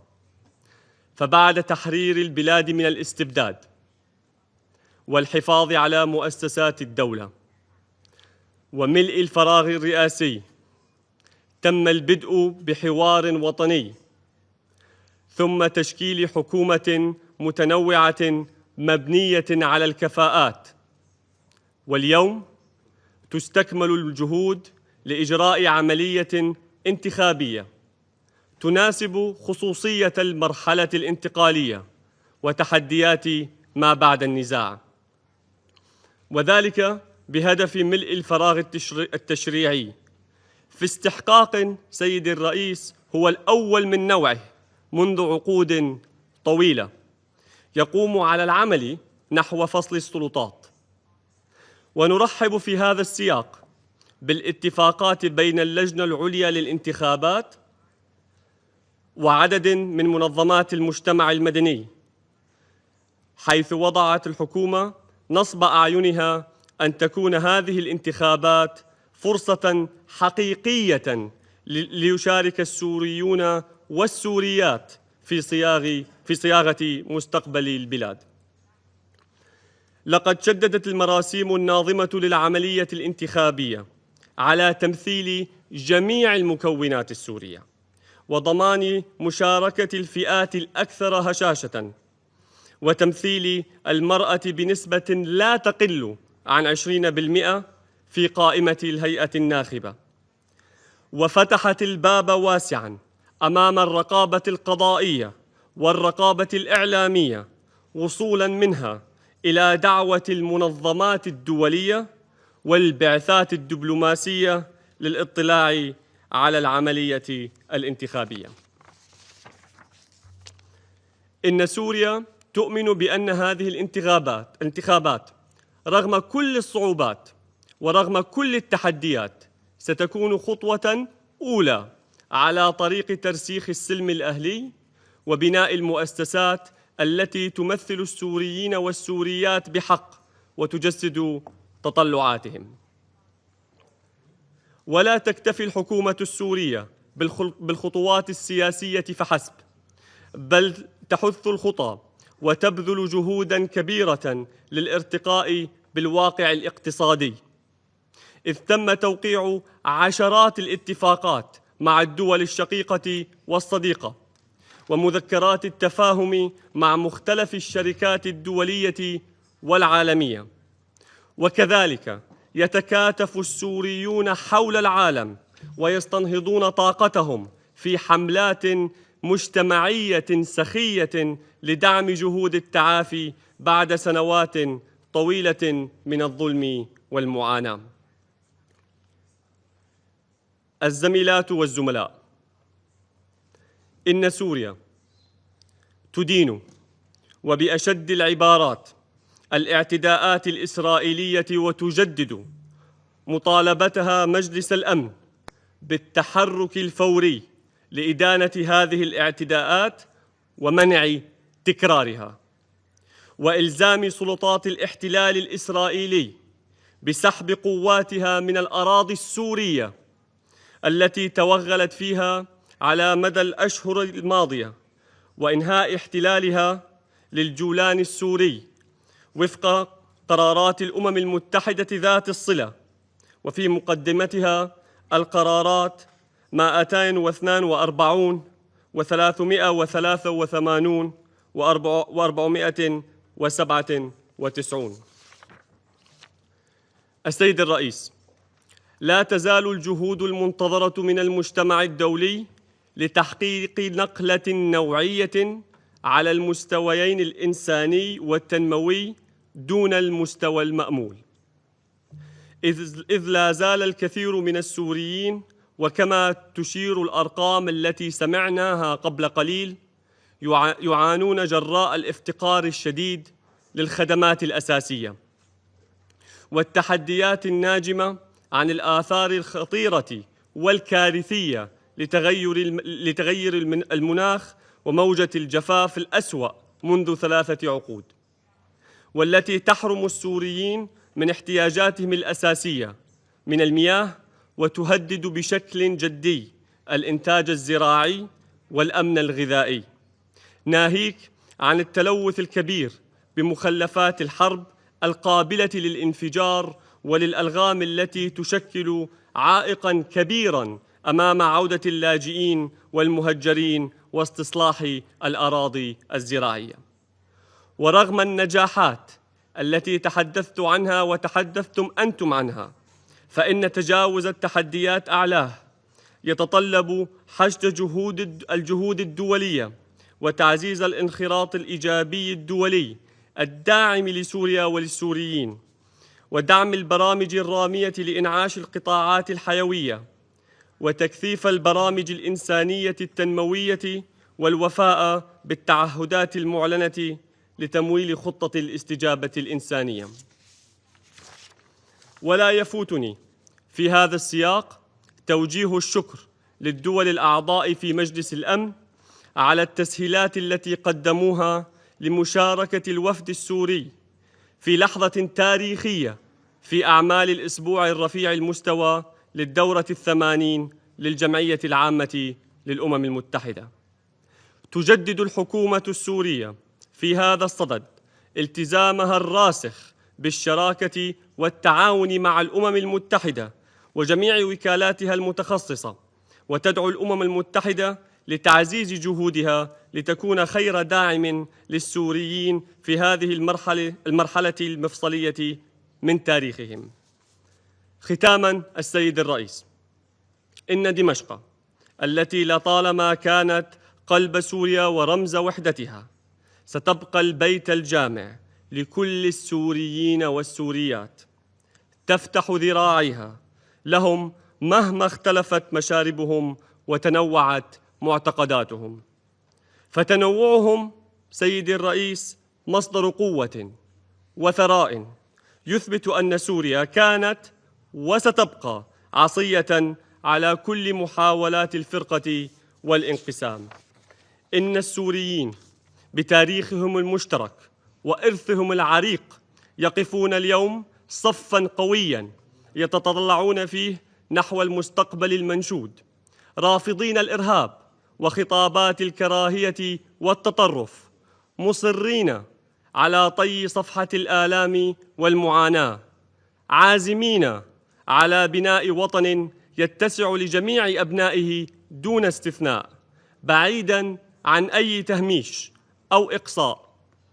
وطن موحد غني بتنوعه، ثابت في سيادته، حر في قراره، وماض بإرادة شعبه نحو مستقبل مشرق يصنعه السوريون معاً، رجالاً ونساء، شباباً وشابات. شكراً السيد الرئيس. I thank the representative of Syrian Arab Republic for the statement. I now give the floor to the representative of Islamic Republic of Iran. In the name of God, the compassionate and merciful, thank you, Mr. President. We thank Special Envoy, Mr. Peterson, and Undersecretary, Mr. Fletcher, for the informative and insightful briefing. We have taken note of the statement delivered by Ms. Majed Chulbagia. On the situation in Syria, I wish to make the following points. First, on the humanitarian situation. The humanitarian situation in Syria is dire and continues to deteriorate. Critical funding shortfalls threaten life-saving aid operations, leaving millions of Syrians vulnerable. We commend OCHA, UN agencies, and humanitarian partners for their tireless effort to deliver assistance under extremely difficult circumstances. Full, safe, rapid, and unhindered humanitarian access to all affected communities in strict accordance with the principles of humanity, neutrality, impartiality, and independence is essential.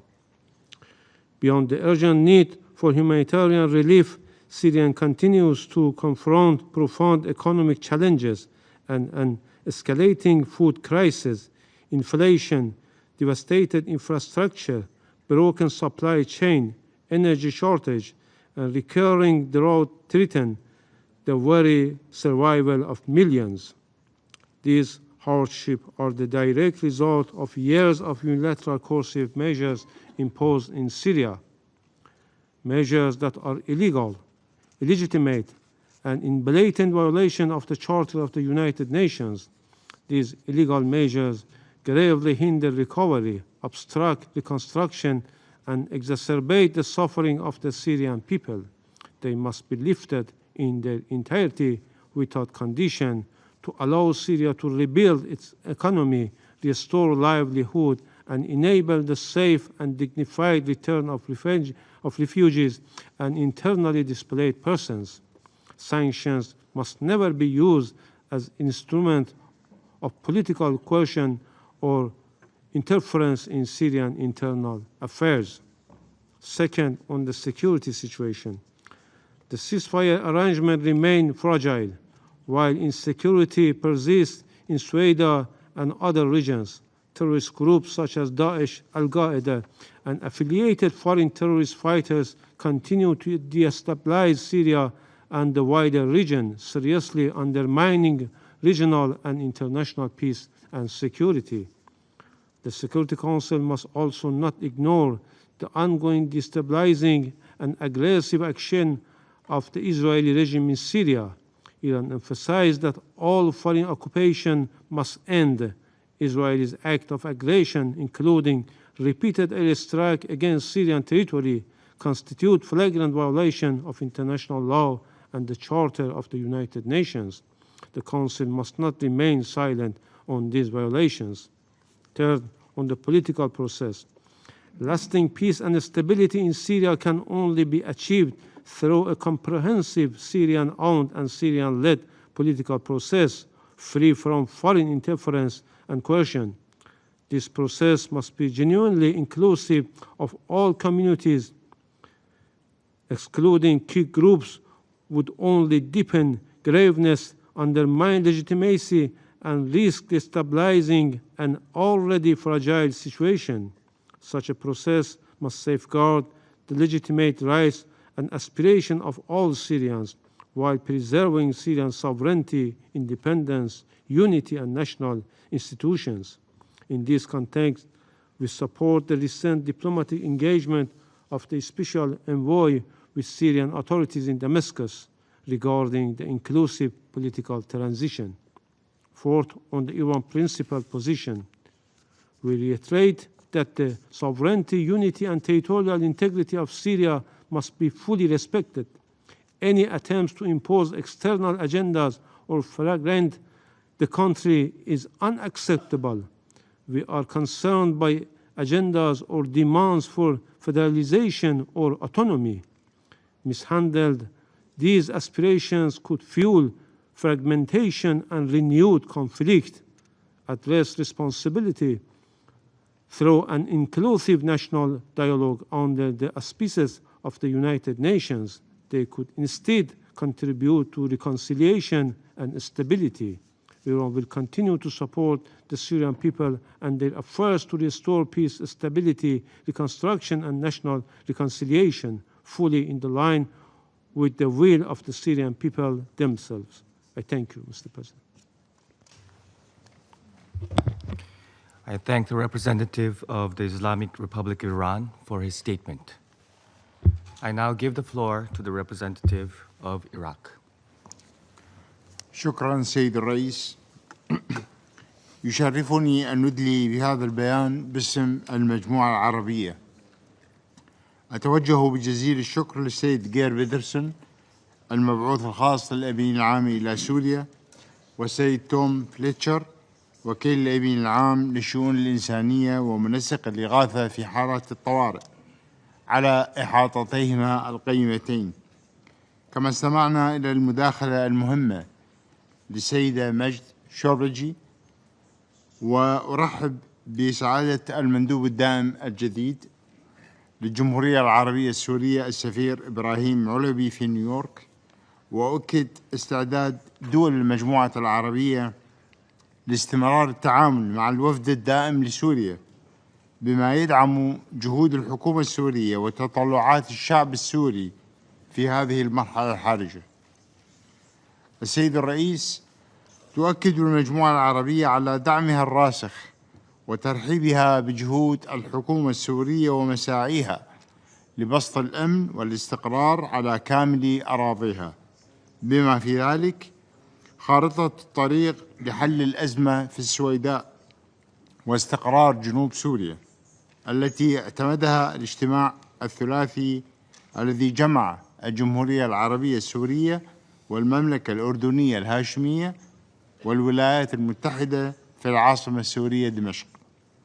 كما تشدد المجموعة العربية على أهمية استمرار العملية السياسية الشاملة بقيادة وملكية سورية القائمة على الحوار السوري بعيداً عن التدخلات الخارجية، وبما يحقق تطلعات الشعب السوري بكافة مكوناته، ويعزز المصالحة الوطنية والسلم الأهلي، ويصون وحدة سوريا وسيادتها وسلامة أراضيها.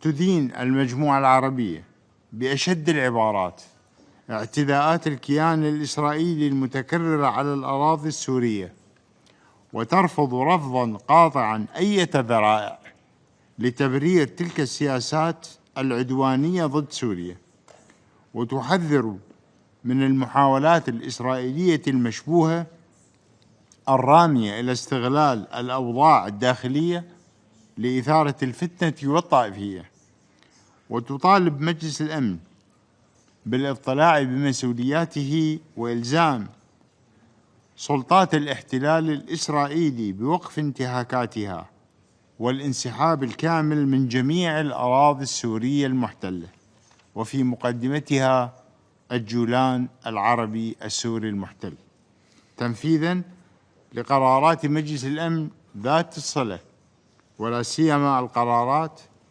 242 338 و497 والالتزام باتفاق فض الاشتباك لعام 1974.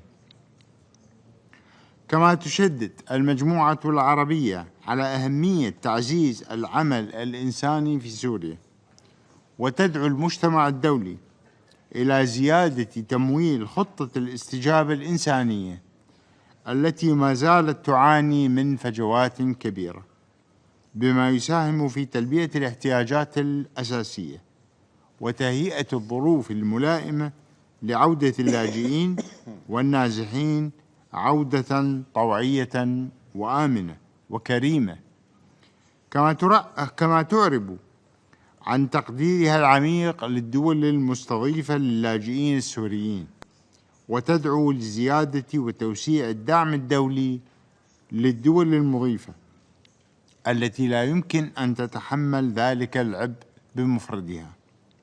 في هذا السياق ترحب المجموعة العربية بقرارات رفع العقوبات الاقتصادية المفروضة على سوريا، وتؤكد أن إنهاء هذا الملف بشكل نهائي يشكل أمراً ضرورياً لتخفيف معاناة الشعب السوري ولتمكين الحكومة السورية من الانخراط الفاعل في جهود التعافي المبكر وإعادة الإعمار والتنمية المستدامة وتحقيق الأمن والاستقرار.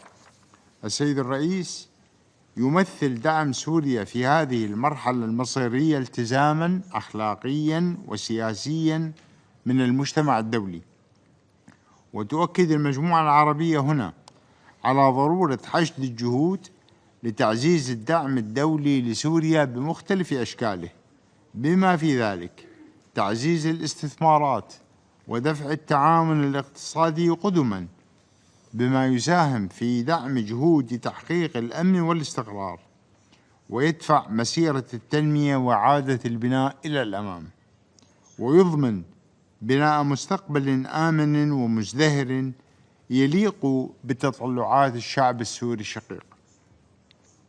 تؤكد المجموعة العربية مجددا على أن أمن سوريا واستقرارها جزء لا يتجزأ من الأمن العربي والإقليمي، وأن الحفاظ على وحدة سوريا ومؤسساتها الوطنية هو الضمانة الحقيقية لمنع زعزعة الاستقرار الإقليمي ولمكافحة الإرهاب بجميع أشكاله ومظاهره، ومنع عودة الجماعات الإرهابية.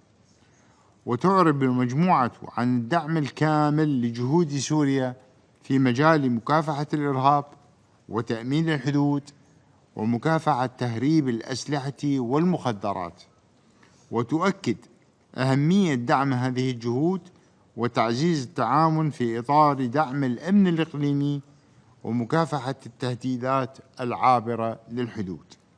وتدعو المجموعة العربية الحكومة السورية إلى مواصلة التعاون مع المجتمع الدولي بهدف التصدي للمخاطر الإرهابية والقضاء على الإرهاب بكافة أشكاله وصوره واجتثاث منابعه.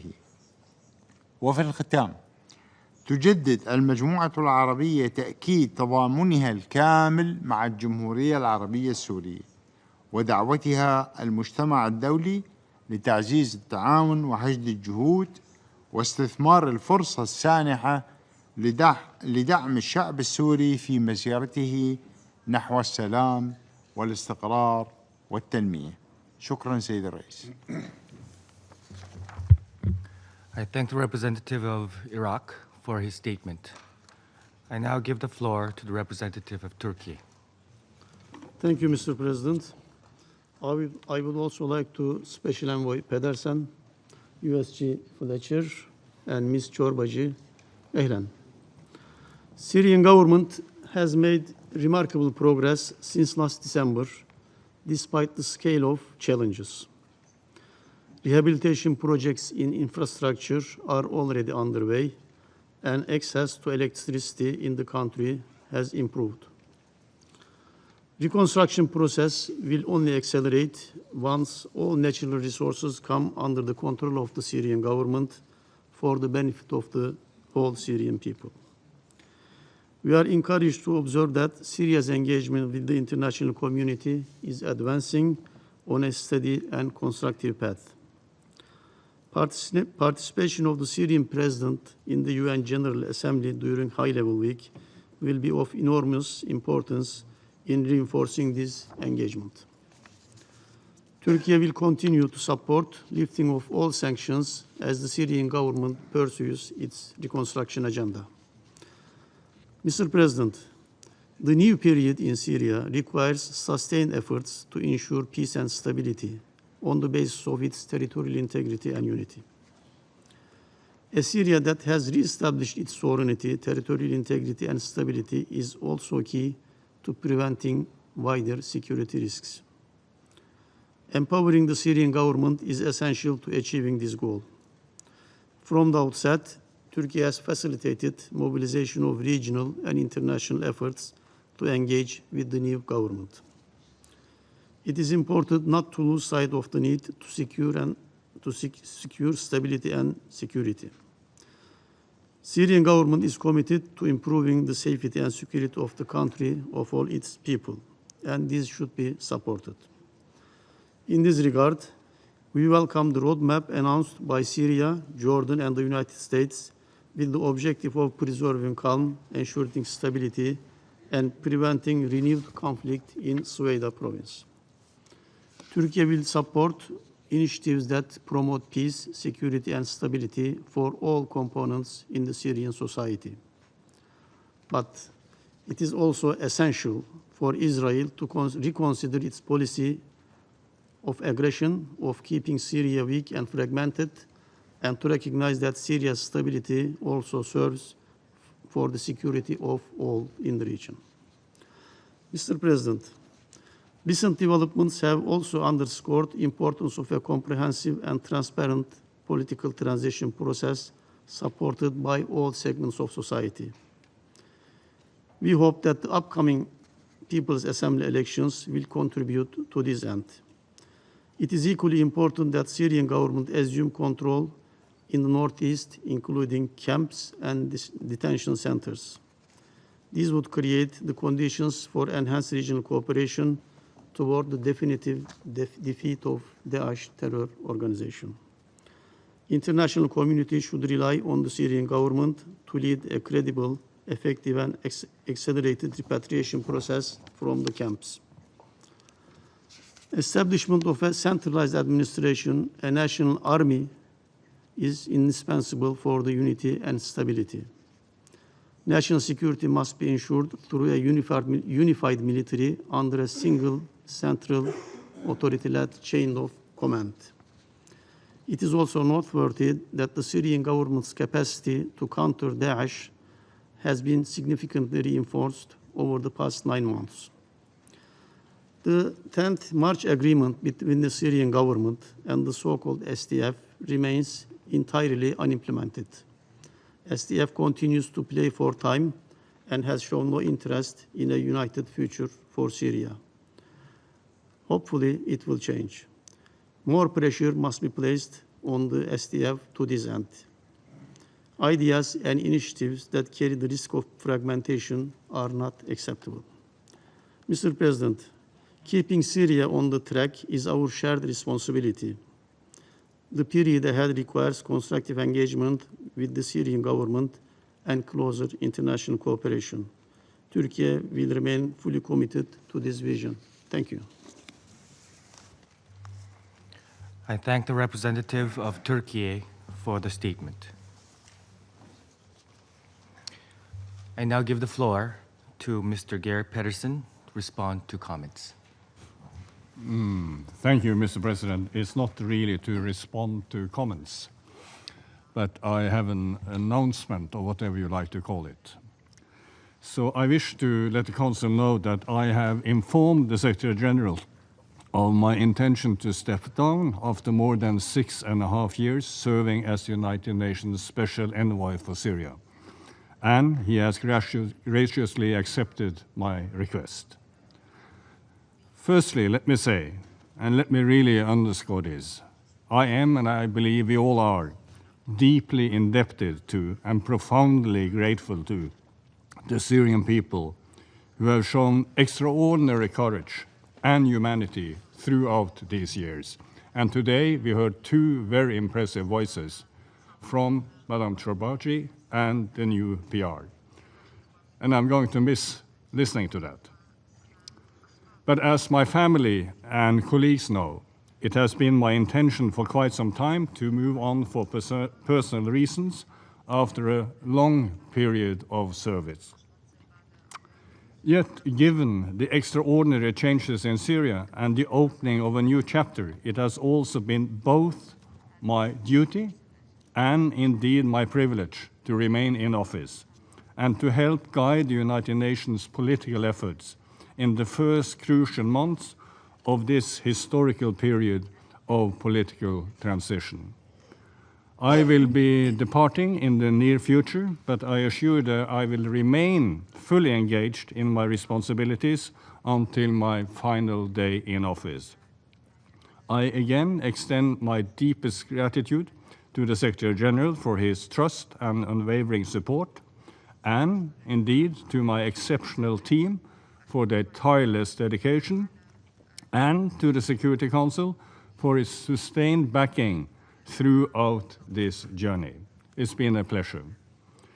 My experience in Syria has affirmed an enduring truth that sometimes it's darkest before the dawn. For so long, progress seemed absolutely impossible, until suddenly it came. Few have endured suffering as profound as the Syrians, and few have demonstrated such resilience and determination. Today, Syria and the Syrian people have a new dawn, and we must ensure that this becomes a bright day. They deserve this so much. Thank you once again. I thank Special Envoy Pedersen for his further statement. The representative of Algeria has asked for the floor to make a further statement. Thank you, President. I'm taking the floor first to say sorry. Sorry to Ms. Shurbaji. I omitted this morning in my statement to welcome you on behalf of the A3+. I can assure you that we, the A3+, have listened carefully to your very interesting presentation. Second, again, on behalf of the A3+, namely Guyana, Sierra Leone, Somalia, and my own country, Algeria, I want to express our deep appreciation to Mr.